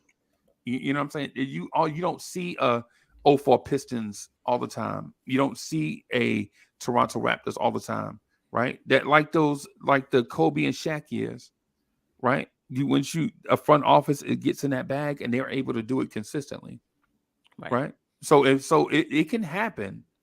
It can happen. I don't know if it can happen for the Knicks. You know what I'm saying? Based on who we have, but I believe it can happen. Okay. I mean, if you're right, we're on a fast track because we got the 3 best players already. It's just a matter of it's just a matter of filling it, filling it out. Can Brunson be the point guard on an NBA championship team? And I know, Josh, you said yes. And I say this because in the chat, I've heard people say, no, he's too short. Does height, do you feel like height is a detriment to him being? Obviously, I don't think height is a detriment. And I think he can be the point guard on championship contending team. And when the Knicks brought him in, I was like, all right, we got one piece down. Right. We gotta get the rest. But I'm just, briefly, do you guys feel that his height is a detriment? Do you feel he could be a point guard on the championship contending team? Before everybody say anything, I'm gonna say one quick thing. Mario Chalmers was a point guard on championship team. That's all I gotta say. I think the height will be a detriment, but that's why I don't think Jalen Brunson, for me, in the role that I envision him, I don't think for the Knicks to be in a championship contention mode, he should play that number 2 role. I think it should be someone else, and I think he can be a point guard in the championship contending team as long as we got the number 1 and as long as we got the number 2. I definitely think Jalen Brunson, but I do think height is a little bit of a detriment, and that we're seeing that now. At the end of games, we see Jalen Brunson now getting double teamed. They putting more length on him at the end of games. That's why he's kind of over dribbling. And I think that's cost us in some situations this season. Not blaming those games specifically on him, but I think that's the reason why the Knicks need to get that guy, in my opinion, or add another ball handler on the floor. Right. So I do think it's a detriment, but yes. That's Brunson's fault? We do have another ball handler. Brunson's fault for being – well, again, I'm not blaming Brunson, right? So I'll give an example. Last night, for example, to me, I think the biggest reason the Knicks lost that lead last night at the end of the game is because Tibbs didn't have Emmanuel Quickley on the floor with Randle and Brunson, right? Emmanuel Quickley can be another ball handler, take the ball handling pressure off of Randle and Brunson when they double team, right? Yeah. However, Tibbs ended the third quarter and started the fourth quarter with Quickley, so you can't have Quickley out there. He would have been burned out at the end of the game. So that could be a coaching thing, one of those things, whatever. So we could have used quickly last night in that situation, but the height, Brunson's height, I think was a little bit of a detriment last night. As far as Queen's question specifically in regards to championship, absolutely, I think he can, as long as we have that number 2 and that number 1 and number 2 there. Josh, are you saying Deuce McBride is doomed? Because he's short. No, but it goes back to what I was saying. If you have the number 1 and number 2 in place, yeah, I think there's a possibility that Deuce McBride can do it. Yeah, you got to have the number 1 and number 2 in place. So I just think if a player is short, you just got to make sure you construct the rest of the roster. And I mean, look at what's going on in Cleveland. They can get away with it with Donovan Mitchell and Darius Garland because they constructed the roster in such a way that you got Jared Allen back there, you got Mobley back there, you got Okoro, who's a very good defender. So Karis LeVert is a capable ball defender, right? So roster construction is important as well. But I don't want to just say I've seen Brunson this season score against anybody. Right. I've seen him score against taller players. I've seen him score against more physical players. I've seen him cut up Mikal Bridges, one of the best defenders, in the league. But I have seen that as well as of late, and I don't know what to attribute that to because I've seen him where it didn't matter who they put on him. Well, they doubling him now, Queen. I think that's different than going one-on-one. They are doubling him now, and I think the added length is what makes it much difficult for Jalen Brunson to get a shot off, or it makes him over-dribble a little bit more. And I think that's where the length comes into play. Right. He shouldn't even be trying to get a shot off if they're doubling. If they're doubling, you got to move it. Right. There you go. But also the length be bothering him also too. Certain defenders that have a wide wingspan also gives him a lot of issues. So, not also the doubling, but it's also got to do something with the length. Because when you put a person like Scotty Barnes on him, it's going to be very difficult for him to score. Yes, he's going to get a bucket and create for himself, but at the same time, it's going to be a difficult shot. So I think the league has probably figured out once you put a long defender on him, it's going to really slow him down. Not stop him, but slow him down a little bit and also add the double team. Make him work. Right. Yeah. Right. Yeah. Sherwin, if Brunson and RJ move the ball, they will get easier shots. Yep. I agree with him. And to say that Brunson, as long as it comes back to them, I'm good with that. And to say Brunson is not a championship point guard, I think that's kind of disrespectful. He took Villanova to 2 championships. Plus, he showed out last year. Well, college, I mean, even though it's a difference in college and NBA, he still took them. He still won 2. Right, so that shows you leadership. That shows you still want something. Right. You know what I mean? And then last year, as you alluded to, passing the first round, getting to the second round while Luka was out, he showed why he could carry a team also too. But it's just the rest of the teammates didn't, probably help him. To be dropping 40 points back to back. Against, I think it was against Cleveland or Phoenix, one out of the 2. That shows championship level. And I believe if they had help, they could have went on to probably even go into the finals. So I'll put Jalen Brunson on the championship team, whether he's short or not. I just think that when they set in screens, he just have to fight over the screen some more and not go under the screen. Right. So because I was looking at a particular play that Knicks film school was showing, and they were showing that when they were running the Spanish pick and roll, that Jalen Brunson went underneath the pick. And I think it was either Tatum or Tatum or Brogdon was able to shoot the 3. Right. So he has to fight over those screens and not let yeah, right. Just you understand what I'm saying? So I know. I think that's the only one. That's I agree. Right, yeah. I think that's my only issue with Brunson. He doesn't fight over the screens. some more. So once he does that, he's a willing defender. And I mean, I think he's a willing passer also too. People say he's selfish, but I don't think so, because most nights he has 7 assists, right? 8 assists, 6 assists. So, I'll put him on a championship team. That's my opinion. All right. What is your strategy to improve this team between now and the start of next year's training camp? So you don't have to do a lot. You don't have to do a lot if you don't want to at this training deadline. But you're the GM. What's your strategy for improving the team between now and the start of next season? That's a great question. Damn, Steph. Yeah, she's throwing the bangers out today. Right? That's a tough question. I'll go first. Steph's on fire tonight. I'll try to be quick though, because it's almost 11. You already know how we get after 11. It started late though. It's only an hour 20. Yeah, I'm like, right. it's 10:45. Yeah. We've been in here for like 2 hours. Like, right. Absolutely right. My number one thing would get a backup point guard for Brunson.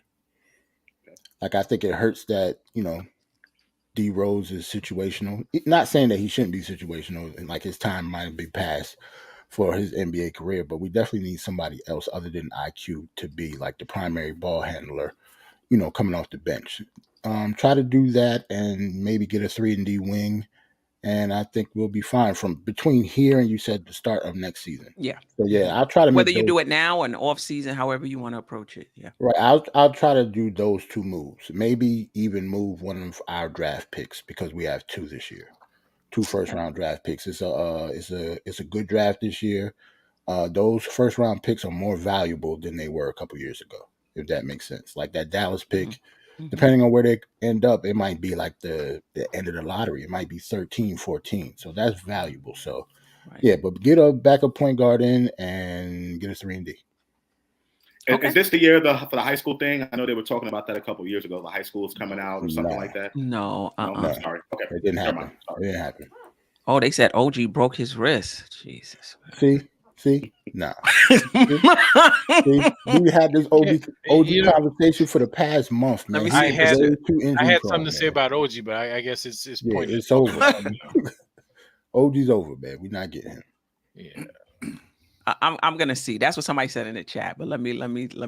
He always heard, man. I don't understand how Knicks Nation did. Like, y'all want to give up everything for OG Anunoby. I don't understand the fascination with OG Anunoby. Wow. Hey, in fairness to I don't know about fascination, but he's a good, And he plays 60% of the time. Listen, but you're talking about injuries. That's correct.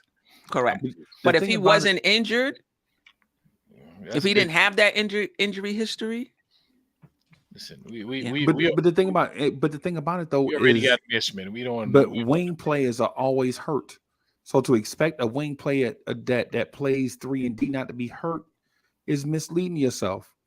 Look at any elite wing player, whether it's Paul George, Kawhi Leonard, OG Anunoby, any of them guys, man, they stay hurt, and it's not because they're fragile. It's not because they're fragile. It's because of what they're asked to do.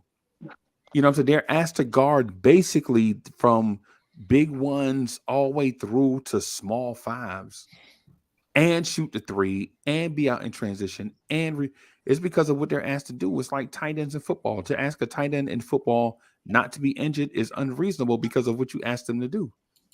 You know what I'm saying? You ask, like, for instance, if Cam Reddish was playing for us right now, a 6'8" athletic wing, we'd be asking him to guard all the big athletic ones all the way to the 4s and get out in transition and shoot 3s.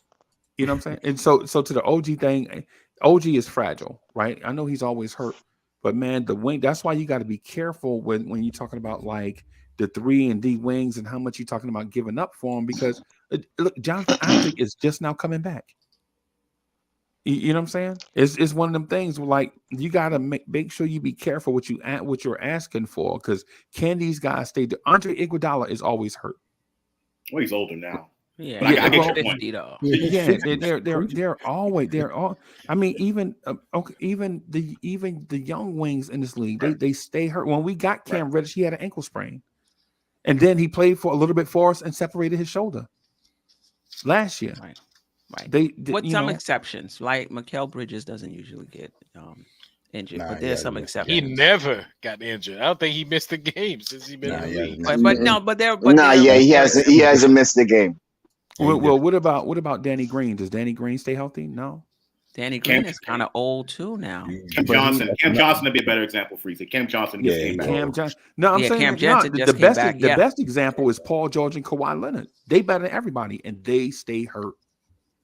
Yeah, but they didn't just turn on. They were young. I'll take them over OG Anunoby, yo. So you do have a point. And RJ is durable. But I know you said two-way players. I'm talking about She stuck that one in there, didn't she? Yeah, that was a low blow, but whatever. And he's correct. Can I answer your question though in regards to my now to off season? Yes, absolutely. Yeah, I forgot all about the question. I am. If I'm Leon Rose and company, if I'm executing moves or whatever, I'm always going to look out for that next star player to pop. That's my number one priority. I think the Knicks need to have that as a number one priority. However, if that said player does not become available, I would do what Adji said, try to get, or I think it was Jerrell, get a backup point guard. I think we can upgrade at that spot. I think we can add a little bit more depth at the wing position. Kyle Kuzma is someone I'm looking at. The DC said they're not trading him, whatever. But I'm looking to get a little bit more depth at the point guard position and the wing position. I think that'll help solidify our team for next year if I'm unable to get that star player. And I, for one, am not in the business of giving up draft picks. I know the Knicks have a ton. First-round draft picks. I am not in the business of giving up draft picks, first-round draft picks, for anything short of a star player. Because I think those type of pieces, like a backup point guard, backup wing, add some wing depth, even someone that can start at the wing, move RJ or Grimes to the bench, whatever. I don't think that takes the Knicks to the next level, and I think you're risking. Move RJ to the bench. Yeah, people know how I feel about that already. But I don't want to go there too much. But what I'm saying is, I don't think those small little rotational moves takes the Knicks to the next level as far as top 4 in the Eastern Conference, right? And I think you're sacrificing first-round picks in order to do that, and I'm not in the business of doing that. So I'm willing to go after a star player. I'll give up draft picks to farm for that star player to be that number one guy. I will take that risk right now.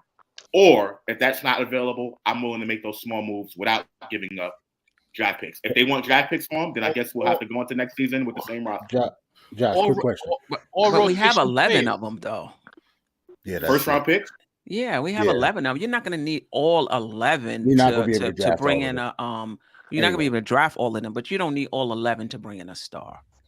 Well, I mean, the protected ones, I'll lean toward giving up. The protected ones, the ones that are heavily protected, but our own, I'm more hesitant about doing that. But it's all about honest. I'll have to see. It depends. It depends. To me, I agree with you.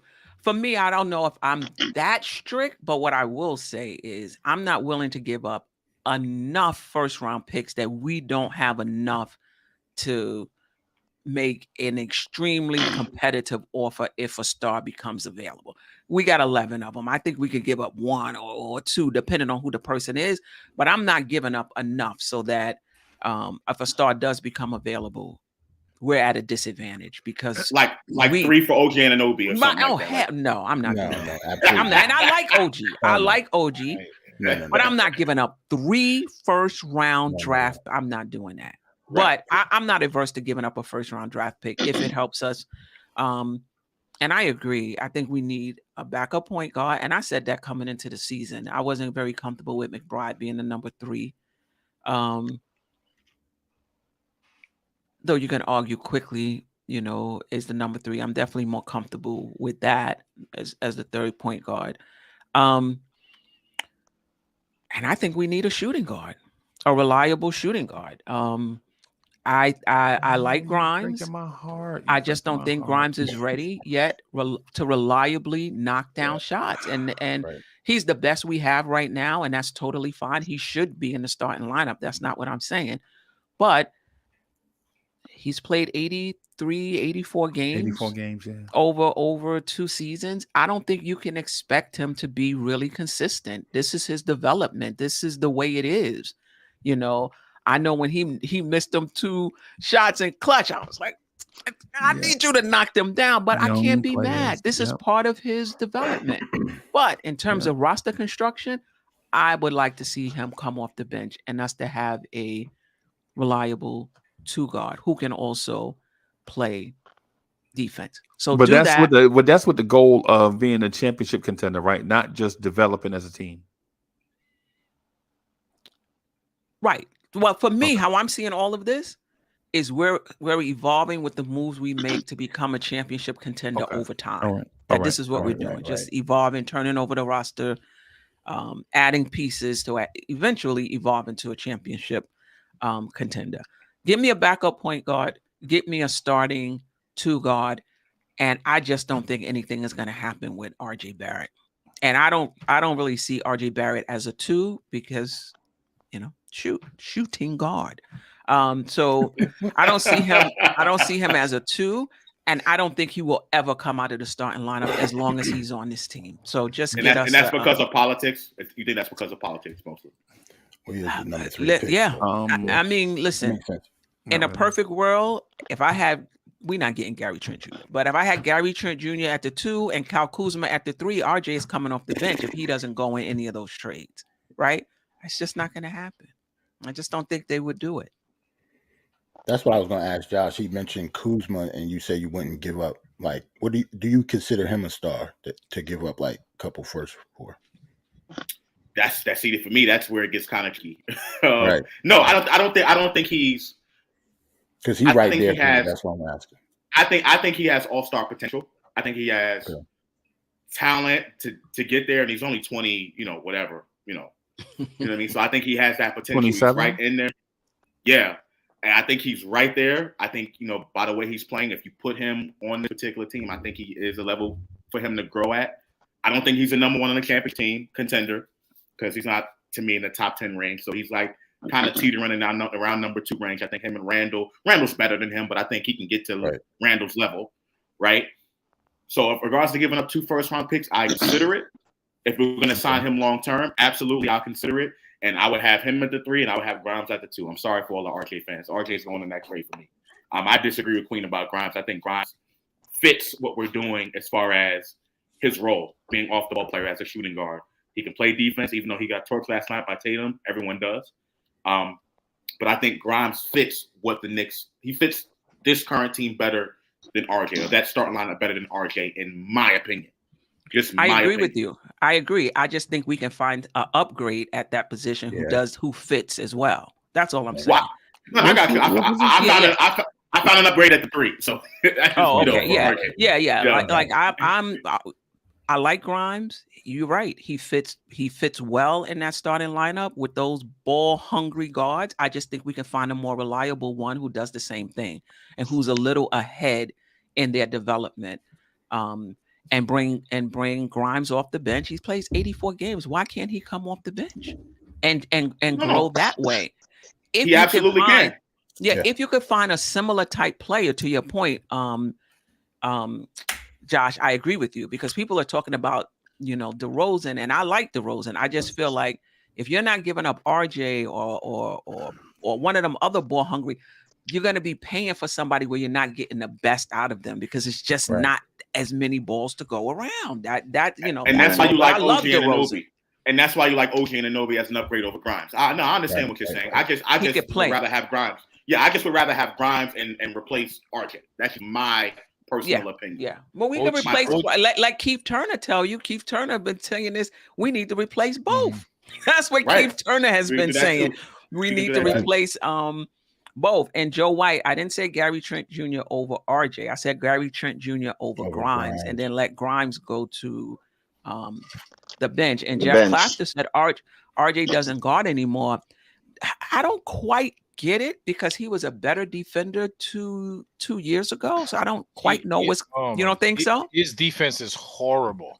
Yes, he's a traffic cone out there. RJ Barrett. Right. He'll have some good possessions. In all fairness, he'll have a few good possessions. A week? A month. No, I mean it's rough. It's really rough, man. I don't know what's going on with RJ. He's not agile. He's not agile at all defensively. Yeah. But Queen, what I would say in Is it my turn to do the moves? Yeah, go ahead. Absolutely. All right. So as per our usual, I agree with Uncle Fulio, and not because he's not a great person, but because I just don't think he know what he's talking about. Oh boy. Right. I love you, OG. You the man. You the man, bro. You the man. Now, I would do the complete opposite of what he said. Right? Instead of going on Star Search or big game hunting, what I would do is take those picks and trade up in the draft and go get a guy on a controllable contract for the next 4 years that can contribute right away. And what that does is it backfills your roster with guys that are on the edge, always pushing your starters. Like one misstep, this guy behind you can take your job, and it creates the in-house competition that forces players on your roster to get better. And I think we're lacking that right now, right?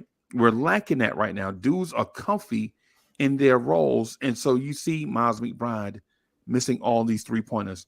If Rokas Jokibitis was here playing behind McBride, I can guarantee you some of those three-pointers that he was chucking up would be going in. And the reason for it is, if you don't think Tom Thibodeau will snatch you, if he don't think you're not contributing, then you dead wrong. Ask Cam, right? So what I would say is, if the Knicks finish at 18, I'd take say 2 or 3 picks to try to move up to 10 or 9 to see if I can get the Villanova kid, the superior athlete guy, or move up in the draft to see if I can get. And what that does, listen, if the Knicks take 3 picks and move up in the draft to get a bouncy young wing, you know what message that sends to RJ Barrett? You better tighten up, right? But you know what happens when you bring in cushy veteran guys that are professional basketball players? You know what that's in RJ message that's in to RJ Barrett? RJ Barrett, you the golden child, you the future of New York Knicks basketball. You have nothing to worry about. You perfectly fine doing the things that you're doing right now. Just get better at your own pace. But I bet you if Cam Reddish was getting playing time on a nightly basis and had a performance like he did against Memphis every once in a while, RJ Barrett would be trying to get better every day because his job would be in jeopardy. Whether it was, I think that's a phenomenal take. I wasn't even thinking about that type of angle. I think that's a great take. No buts about it. I think that's great. That's another option that Knicks can do, moving up in the draft to get that said guy, right? Right. But the thing is, you have to draft the right guy, and they just haven't been able to draft that level of player yet. And you're giving up draft picks to do it too. You're giving up first round picks to do it. Yeah. I'm willing to do that. I have no problem with doing that at all. You know what I mean? Either way, we just got to find that guy. And I want to kind of ask you and continue what you're saying, but I want to ask you, do you think perhaps that's the reason why, or part of the reason why Cam is not really playing, because of the protection to RJ, the organization really committing to RJ? Do you think that's a possibility as well? Because I've always thought that in the back of my head, like, okay.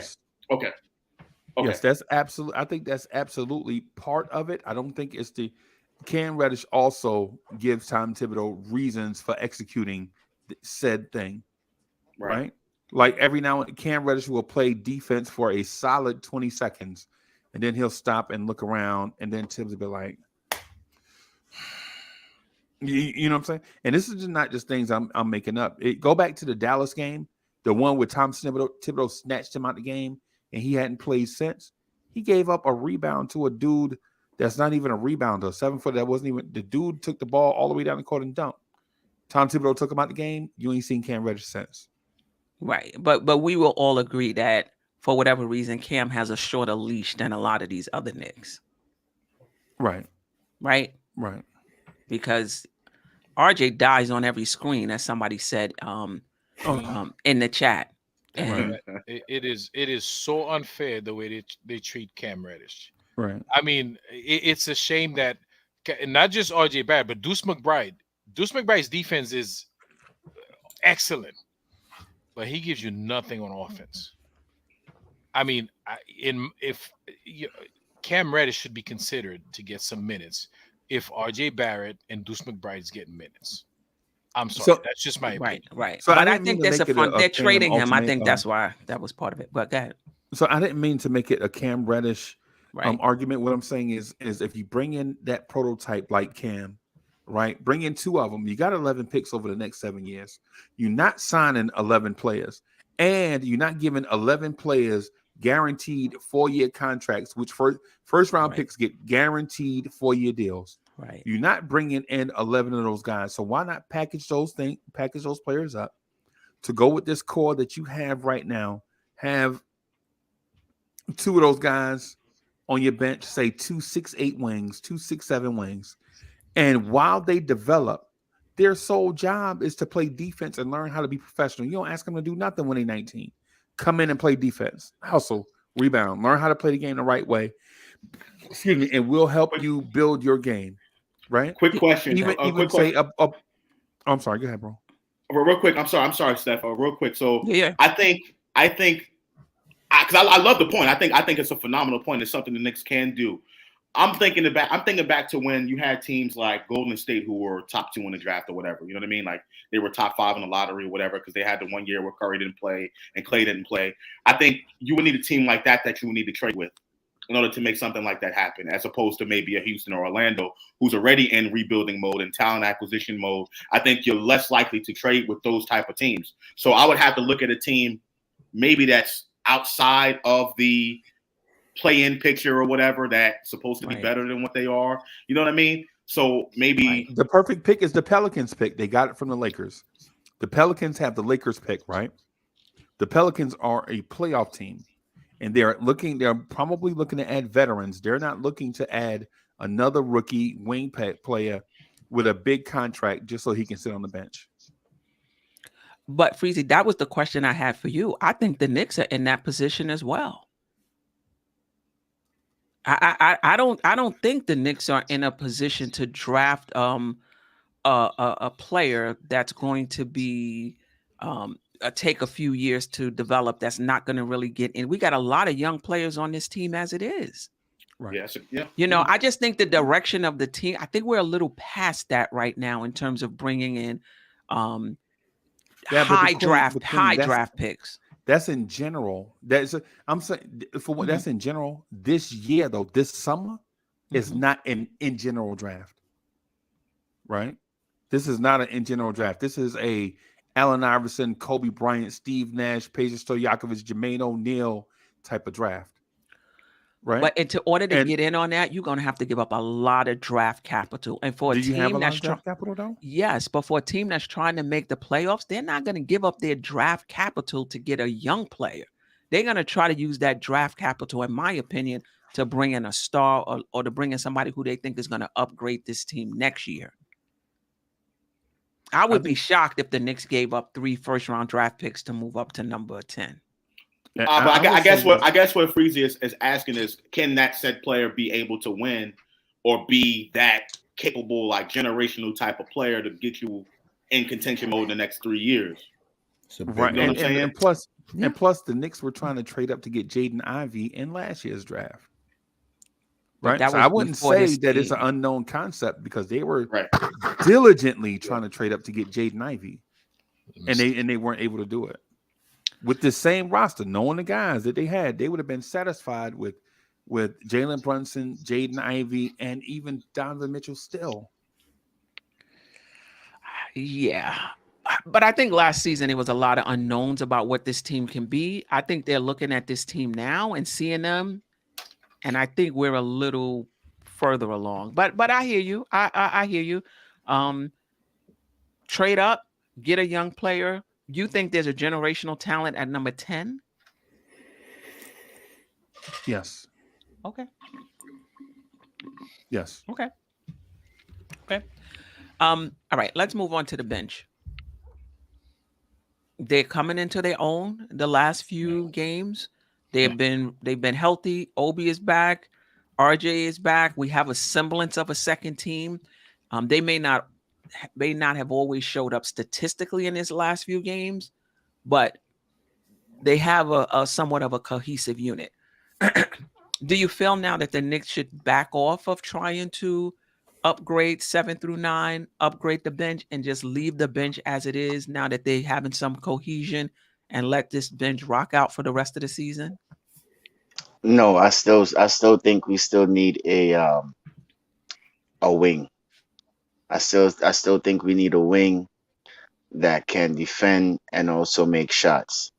Um, One of my favorite guys, I always hear Freezy say his name too, is Josh Richardson. I think if we could trade him for probably a second round pick and bring him in, he could come off the bench and help quickly, and Hartenstein and those guys and Obi, put some more scoring punch on the bench.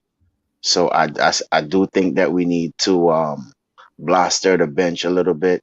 Um, Iheart, for some reason, since the Cleveland game, I think that's been his best game. Last night he did fantastic also too. So I think he gets it.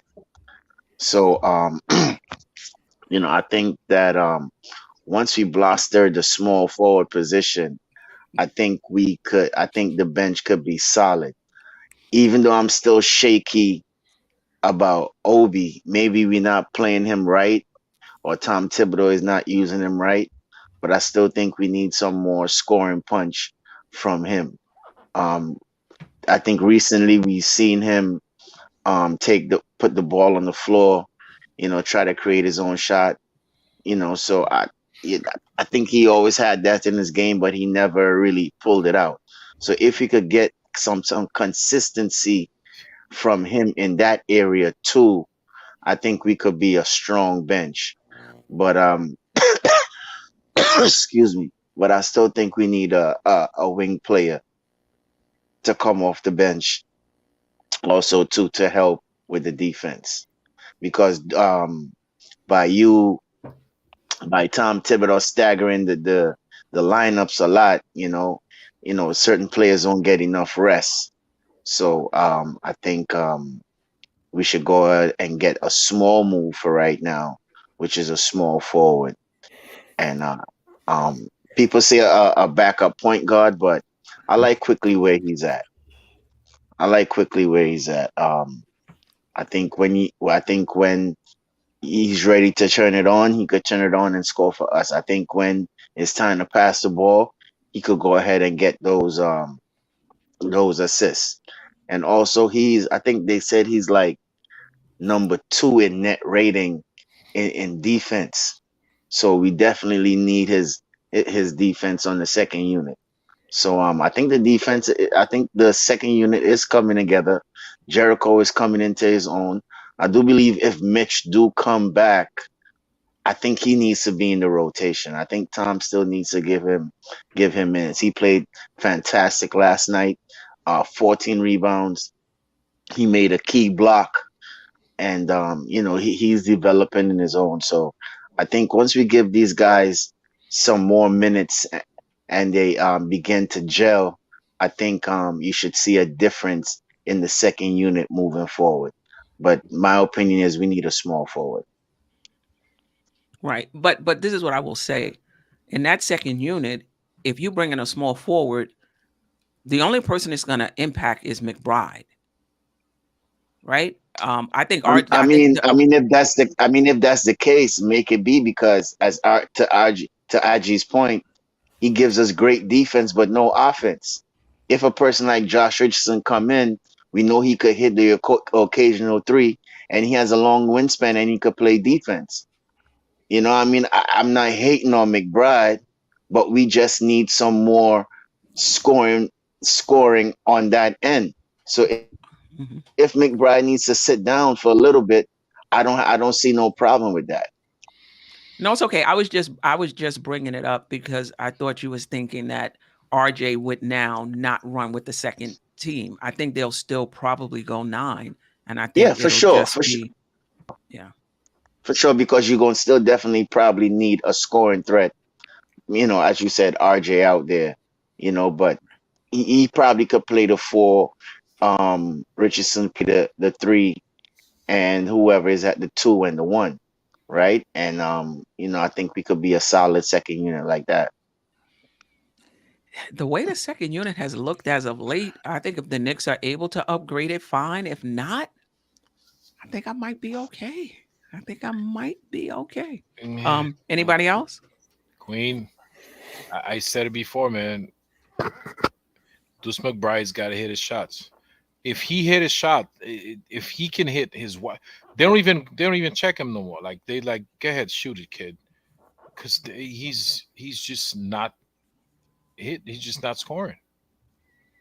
He's got to get. I mean, the problem is he can score because we see him in the G League. It's the same hoop, the same size, the same distance, and in the NBA, nobody's guarding him. So it's not like there's defense. They're playing defense on him. So he be wide open for these shots. He's just not hitting them. I don't get it. I don't understand. But he's got to start hitting his shots. If he's hitting his shots, it'd be a whole different ballgame.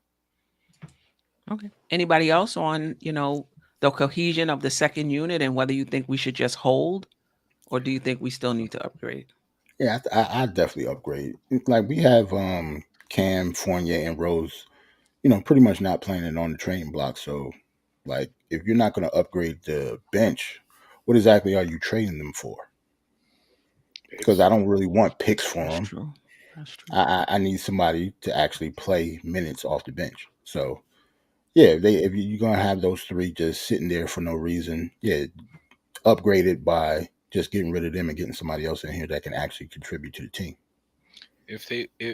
Jerrell, if they want to take Evan, Cam, and D Rose, I don't know, whatever combination of them with second round picks for OG Anunoby, I'm all in. Oh, you can't give no trash to Toronto. Just say you don't want. That's fine, but you can't. You don't want him, but don't think you're gonna just throw some trash over there and they're gonna say, he's overrated. Masai Ujiri overrated. No. Hold on. OG Anunoby, second round picks, and Cam Reddish, Evan Fournier. That's it. If you want to say he's injury prone, you can say he's injury prone. He did just get hurt again. Oh, right. But overrated, he's a two-way player that can score, defend, leads the league in steals, can rebound. I don't think he's overrated, but I agree with you. I'm not giving up 3 first-round picks. And I do think the injury history is a concern. But if there was no injury history, right? Like I wouldn't. He's trade better than every wing on our team. If there was no injury history, right? Yeah, the only reason I wouldn't want him is because of injury history. It has nothing to do with his talent. Well, I definitely want him, and Toronto would want him too. Around picks, I want him. Like Toronto wouldn't be trading him if he wasn't injury prone. Yeah. That's part of the reason. Toronto, they wouldn't be trading him if he was that good. They see something in him that they want to give him. Good players get traded all the time. Yeah, they're not in win now mode. They got to retool and figure out what they're doing. So that's the reason why they're doing it. That doesn't have anything to do with OG Anunoby himself. To answer the question in regards to the bench, I think first of all, if the Knicks don't upgrade the bench, I'm cool with it. I don't think adding a bench piece, it'll help us, probably win a couple games this season. It's not gonna help us win a playoff series, in my opinion, right? If we can get somebody in here for someone who's not playing, cool, sure, I'm all for it. You know what I mean? But the Knicks don't do anything, I'm not going to be really stressed about it. One thing to note, though, I think with Evan Fournier, that's going to be the tricky contract to move because he is under contract for next season. And if depending on who we're trading for, we might have to give him a pick just to get off of his contract. That might have to happen. Right, and that's what I'm saying. Second round pick, fine. Yeah, but I'm saying this is this. Go ahead. I want to say something after you finish. Go ahead. Yeah. Again, I think that might be a possibility. If we don't, cool. I'm for it. Get rid of them. Get rid of the money. That's dead money. You don't have to worry about that money for next season. Rose and Rush, I think, are a little bit more easier to trade. And if we can bring someone in here based on those two players, to play in a bench role, I'm all for that. Derrick Rose makes $14 million. Cam Reddish is around $8 million or something like that. So you're looking at $22 million. I'll definitely do it to upgrade the bench, no problem. I think we can use an extra body for depth purposes, but if we don't, I'm cool with that. I think the most we'll see is Cam Reddish be traded for a second round pick, or Derrick Rose be traded for some cap consideration, something like that. And the Knicks really don't get any player back and just get like picks and assets that are not necessarily tangible to help a season. Yeah, I agree with that. I mean, come on. I meant to. I agree. I'm the way the bench. I will say that now. 2 weeks ago, oh, I was ringing the alarm for the bench. But You definitely were. I was. But I mean, listen, I think the past few games they've been playing well. You know, they back together. I think Arhart is looking a little better. Excuse me. I think Obi is looking better. McBride, McBride to me is. I just don't think he's ready. But you know, it is what it is. Let me say something to Josh real quick. Josh, my thing with you is like I feel like you don't have no type of optimism in this team because last night I heard you said we was going to lose to the Celtics, and I find that every time you say we lose, we win, and then you say something. Then you say something like we can't win a first round series. Why we can't win a first round series, bro? Even if we upgrade small and we do win a first round seed, don't you see that as a stepping stone, or you feel like we're still where we at? Because it baffles me sometimes when you say these things. So to your question is kind of multifaceted. So I'll start from the beginning. So I didn't say that I didn't think the Knicks were going to win. I said it was a long shot and it would take a lot. Right, it would have to take a near perfect game in order for the Knicks to pull it out, and it turns out that it really had to take that. Right, you had Randle. No, it wasn't. RJ Barrett didn't play well. It was not a near perfect game. You know, we played him tough and we won. It was Julius Randle and Julius Randle. But but to me, I don't think it's to say that the chances of the Knicks beating the like to me, I don't feel like that's not believing in your team. It's the Boston Celtics. They're the number one team in the league. Right. So to look at the Knicks, who's been inconsistent, and say I don't think they're going to win this game, I don't think that's being negative about the they were team. Supposed to beat us. Right. Okay. But my thing was I wanted the Knicks to show competitive, and that's what they've been showing the whole season. Gutsy, competitive performances. If they do that, that's different than winning the game. Now, they won the game. I'm happy that they won, right? It's not me showing a level of pessimism about it. I just think that the way the Knicks have been playing this season, like the Queen said, inconsistent, right? There's no guarantee that the Knicks will win that game. The Knicks weren't a favorite in that game at all. You know what I mean? What I'm comfortable with and what the Knicks have been doing all season is being gutsy and competitive in a lot of these games. You can put the questionable decisions aside and think that, Tibbs could have did this and did that. For me, enough for me based on this team and this mediocre roster, it's them being competitive with anybody in the league. And that's what they've done this whole season. So I'm optimistic about that. I think the Knicks have built their culture based off of that. They're not going to win every single game right now. They're not a top 4 seed in the Eastern Conference, but the fact that they're competitive is enough for me.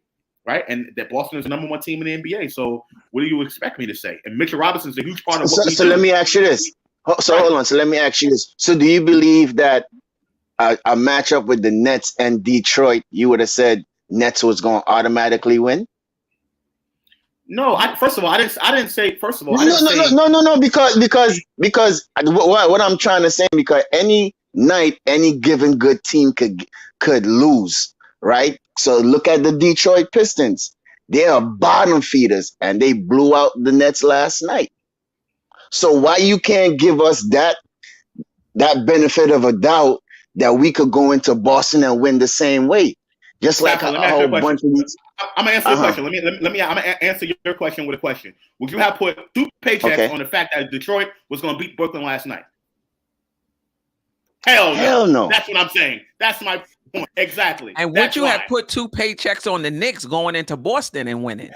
Exactly. No. Me being a homer? Yes. You would have? Being a homer, me being a homer, yes. Because I'm riding with my team regardless. Even though hold on. Even though reality is Boston is the number one team, the best team in the league. And I get it. But I'm not going to just say we just going to roll over like that and not have a chance to win. I'm still going in there. I didn't say that, Stafford. I said I expect as long as the Knicks play competitive basketball and play gutsy basketball, whether they win or lose or not. I mean, the win, I'll take the win. Absolutely. But I want them to play competitive like they've been doing the whole season. That's what they've been consistent with. Competitive, gutsy basketball. Winning is a different story because people blame it on different questionable decisions, things like that. That's a little bit different, right? Now, the second part of your question was in regards to a playoff series. No, I don't expect the Knicks to beat Boston in the playoff series. One game during the regular season, okay, fine. No, I wasn't saying Boston. I wasn't saying particularly Brooklyn, Boston. Anybody in the top four. Anybody. I don't expect the Knicks to win a first-round series again. Philly, Brooklyn, Boston, Milwaukee. No, I don't, because I don't think the roster is good enough to beat those teams in a 7-game playoff series. I just don't. You know what I say? So hold on, wait, hold on, RJ. So would you say the last year or 2 years ago, would you think that Atlanta Hawks was going to beat Philadelphia and go to the Eastern Conference Finals? Did you have that faith in that team? No, I didn't. To make it there? So why can't we have that lightning in the bottle and be the top 4 team if that's the case? It's possible, Staffer, but we playing the percentages here. No, I'm not saying this. I understand. No, I get it. But what I'm just saying though, man, you know what? I'm a homer. I'm sorry. I just want my team to win. Maybe we can talk about you being a homer. You're getting on the other person for being realistic. Maybe we need to be getting on you for being a homer and thinking the Knicks going to win every game. Yeah, what Josh said. I'm not saying that. I'm not saying that. All I'm saying that is we could catch lightning in a bottle just like Atlanta and beat some of these top teams and surprise everybody. That's all I'm saying. Okay. That's all I'm saying. I gotta be optimistic. Anything is possible. No, right. Hold up. Now that's different. That's different. Anything can, he tried to slide that in there. Anything can happen. Anything has happened. But being optimistic is like betting on it. It's like, I don't know. Nah. Anything can happen, but I'm not betting no money on the Knicks beating anybody in the top 10 in that. You know what I say? I'm all about the Knicks right now. I'm full of it. You know why the Nets lost the game yesterday? Because they was thinking about the Knicks game. They forgot. They didn't focus on Detroit. They was thinking about the Knicks. That's why they lost the game yesterday. I'm optimistic about this team because I believe in the culture building that's taking place. Wins or losses, to me, I want the team to win. Absolutely, I want them to win. But what has me optimistic, and I'm more optimistic than you think, Stafford. I think this team is mediocre, trending upward. Like I told Queen and Sim the other day, I think they're mediocre, trending upward. Because they're playing the teams the way they're playing them. And even though the Knicks don't pull it out at the end, because they're able to either be winning by 10 to 15 points and competing with these teams down the stretch. Milwaukee, we did that with. Cleveland, we beat them twice. A lot of these teams around the league, Golden State, we blew them out. Even though they didn't have Steph Curry, we blew them out. The way the Knicks are playing for me has me optimistic because I think that there is a culture being built in the organization that is way different, a complete 180 from where it was 5 years ago. And to me, that's what's most important to me at this very moment. Wins, yes, I'll take the wins. The wins are extra for me. You know what I mean? I love that. But that's what I'm optimistic about. Come playoff time, as long as they show competitive in the first round series, even if they don't win, don't get swept. Don't get gentlemen swept, but compete. You know what I mean? Take it to 6 games, stuff like that. That I will be okay with. But I'm not going to just flat out say, I expect the Knicks to win. No, because I think that'll be, ridiculous. That's just my opinion. Yeah. Did you expect the 99 Knicks to go to the finals that year? Oh boy. Although we was the 8th seed? No, I'm asking the question. I'm asking the question because all right. It's Case possible, closed. Staffer. It's possible. It's possible. But is it probable? It's possible. It's possible. They can get hot. That Atlanta team got hot. And Ben Simmons didn't show up. And Ben Simmons didn't show up. Yeah. So it's possible. All right. Any last words? We're not going to get to anything anybody else wanted to talk about before we get out of here? Go ahead, Freezy. You've been quiet for a while. Yeah, there's something I want to talk about. Okay, yeah. All right. You know what? Get him, Jake. First of all these people in the chat, all these Knicks Nation and all that, yeah, we're the biggest fan base, we're the strongest, all that. We should be embarrassed that we couldn't get Julius Randle. We couldn't vote him into the All-Star game. Mm-hmm. We should look in the mirror and look at ourselves and say, you know what? We suck. Okay. Julius Randle's been balling all season. He's been playing at an all-star level all season. We're supposed to be, because I'm starting to doubt now that we are the largest fan base, but we're supposed to be the largest fan base. I'm sorry. There's no reason why. Even the haters on TNT, all of them agreed that Julius Randle, they're going to vote for him to be an all-star. We, the fans, couldn't put him in all-star by vote. I'm sorry, man. Something's wrong with us. But the fans is only 50%, though. The media got 25 and the players got 25. But that 50%, he should have been, because the 50%. He wasn't even on the list. But Ajay, that was a starters. That was a starters. We don't know the reserves as yet. That's what I'm saying. So the 50% determines the starters. So the way he's been playing for us, he should have been a starter.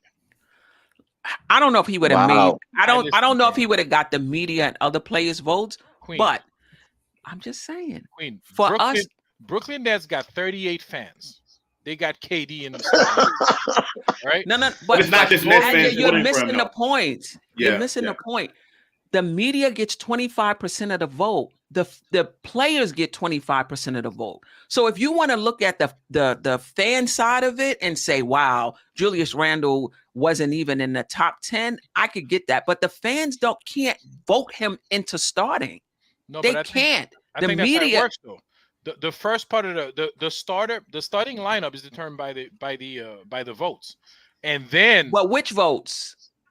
The fan vote. No, he's right. No, he's right, Steph. No, for the starters. For the starters, he's right. Then the starters only get the fans only get 50% of that vote. They determine the starters. Then the coaches and the players vote the reserves. No. Yes. I think he's right, Steph. I think he's right. They already told you the starters are. The coaches ain't make that. Yes, Steph. I think he's right too. Okay. Let me look that up because I know the coaches do the reserves, but I thought for the starters it was the fans and the media. The fans got 50%, the media 25, and the players 25 for the starters. You're saying that's not true for the starters? No. Yeah, I think the starters are based on the votes. That's why they released that fan vote early. That's why they released. Yeah, they released that fan vote early for the top but 10. It's only 50%. Yeah, Edwin is right. Check it out. The fan vote is only 50%. And they did that because the fans was voting in players that wasn't even playing. Yeah, I'm about to say Steph is right. That's why not as starters, though. Not as starters. But the coaches... Yes. Oh, really? Okay. What I'm saying is that's why they changed it, because historically the fans would be, because they had 100% of the vote, they were voting in players that were injured, didn't deserve to be on it, right, and then now the coaches had to correct it. It's because of the Magic Johnson thing, right? And then the coaches had to correct it by putting that another play, and so then there was a player left off. The fans only have 50% of the vote for the starters.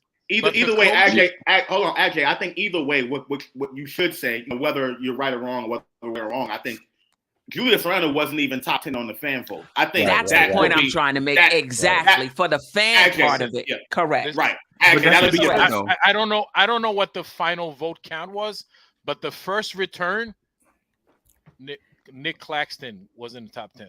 Right. No, yeah, he was. He was 9. Not Julius. Not You're Julius. right. Listen, right. Julius Randle right now is better. He playing better than Bubble Jew. He's playing better than Bubble Jew. He was all-star during the bubble season, but he not now. Really, fans, come on. I don't know how Derrick Rose getting there too. That's crazy to me also. Well, fans vote him in. That's why. Yeah, that's kind of like AJ's point. That's because our fan base is so big that even with that 50%, he should have had way more votes than he should have. No, I agree with that part. I still don't think he would have got in, even had the Knicks fans did that, because I don't think the media and the other players would have voted for him over those other guys who got in. But to Josh's point on that fan voting, absolutely right. Yeah, he should have been up higher. But that goes to show you, and this is why I always say, and fans don't. It's because Julius Randle's not a number one on the championship team. well, yeah. I mean, that could be a reason too. But I mean, fans hate me for saying this, and I've always said it, and I'm going to continue to say it. I think Knicks fans, a lot of Knicks fans, are just as toxic as they claim the media to be. Just as toxic, and I have no problem with saying it. People can come at me. Trust me, I believe you. Josh, I believe you, bro. And I don't even go in spaces. All you need to do is spaces. Queen, just read the chat right now. You see how toxic they are. It even got a group on Twitter called the Toxic Boys. Yeah. So and they hate on the team as like crazy. Some salute of them to Papa Left, man. Papa Left, you my guy. Salute to you, man. Salute to Ari too, yo. That's my dog too. Yeah. Ooh. And then I do wonder, you know, I don't think Randle is aware that these are nationally televised games. I think he's going to play well anyway.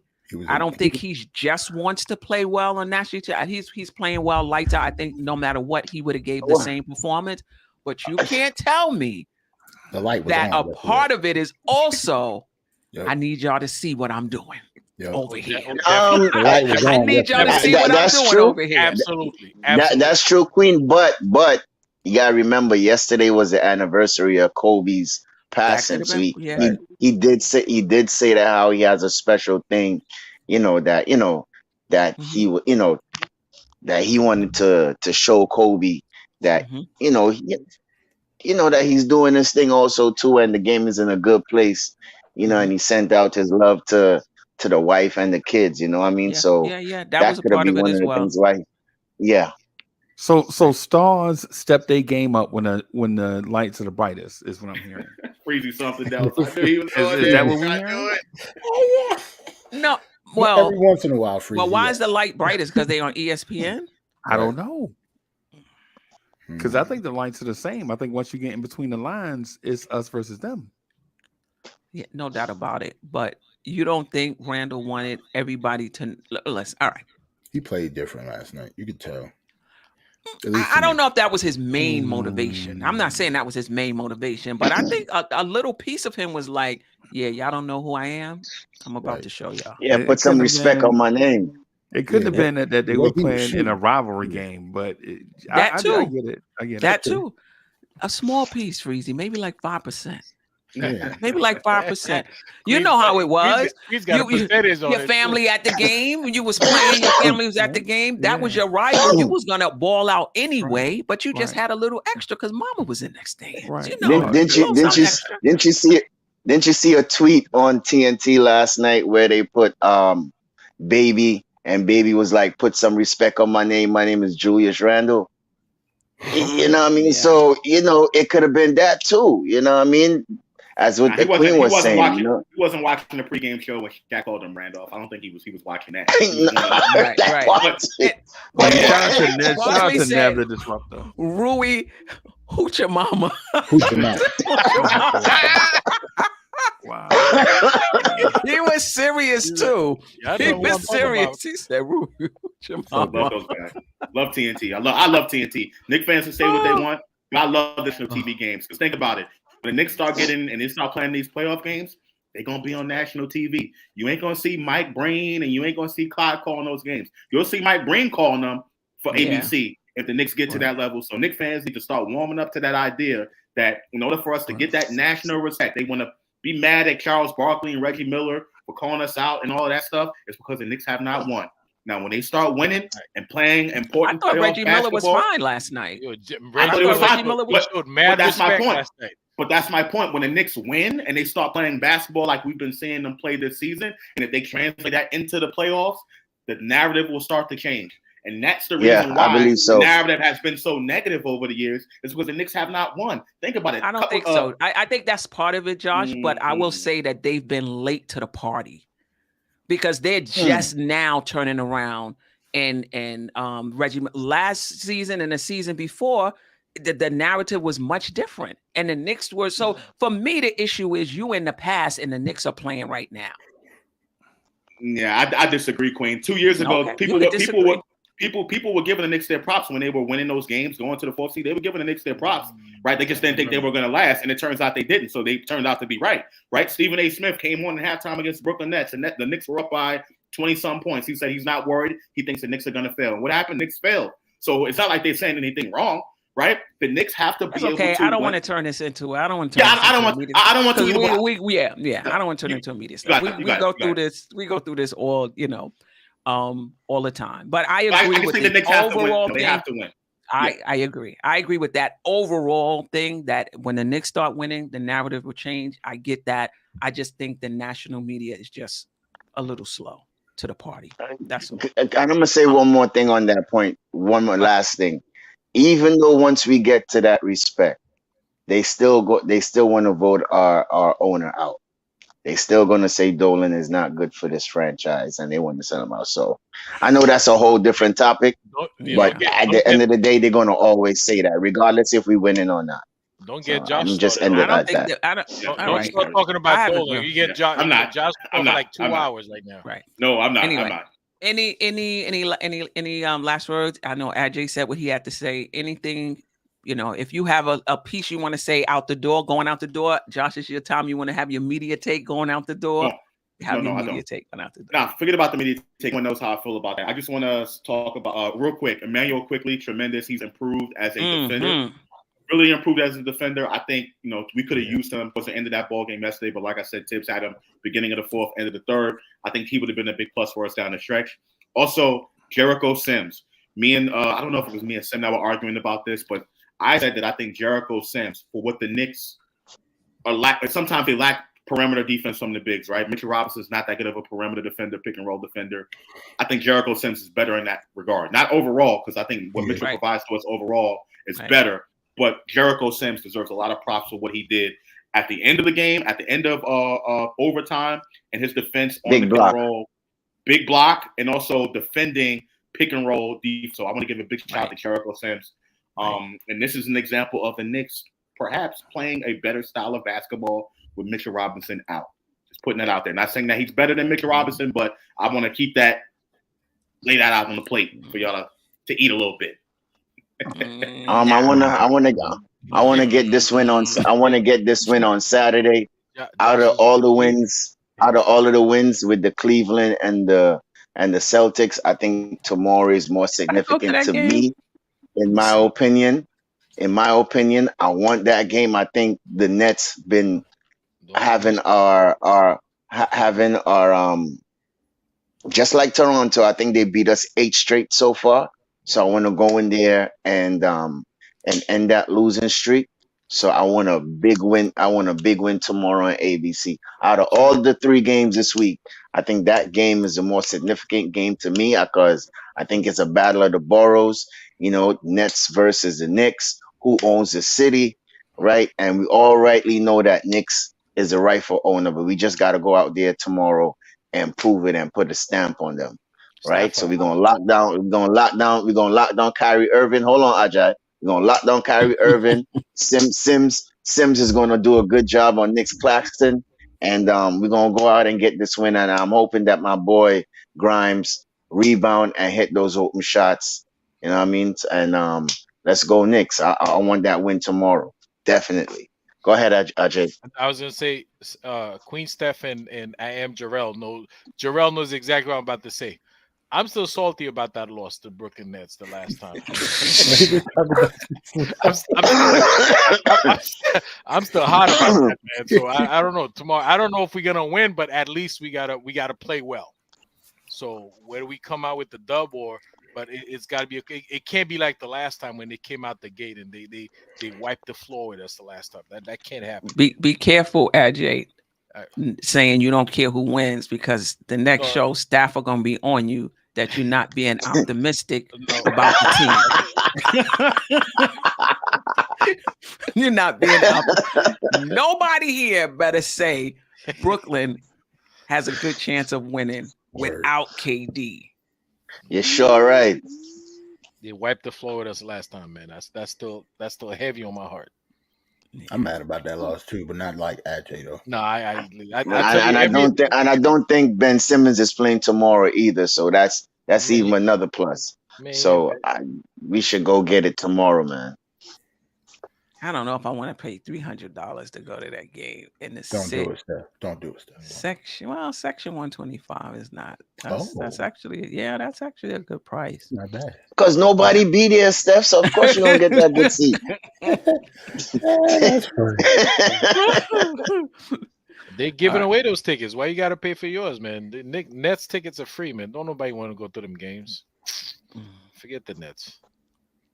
Anyway, I'm going to see the Knicks though. Anybody else before we get out of here? Nope. Man, great show. Salute to the chat.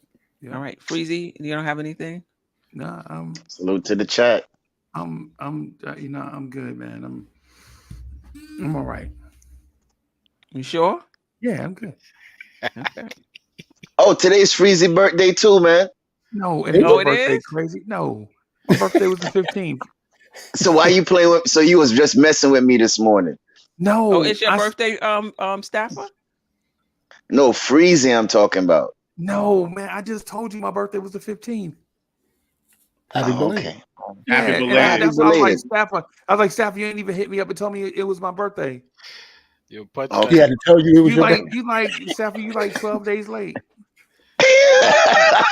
Right. What's going on? Yo, what's going on? Shout out to the chat. And those watching from home or those who's gonna watch later. I do try to get to your comments. It takes me a little while, but I try to get to them.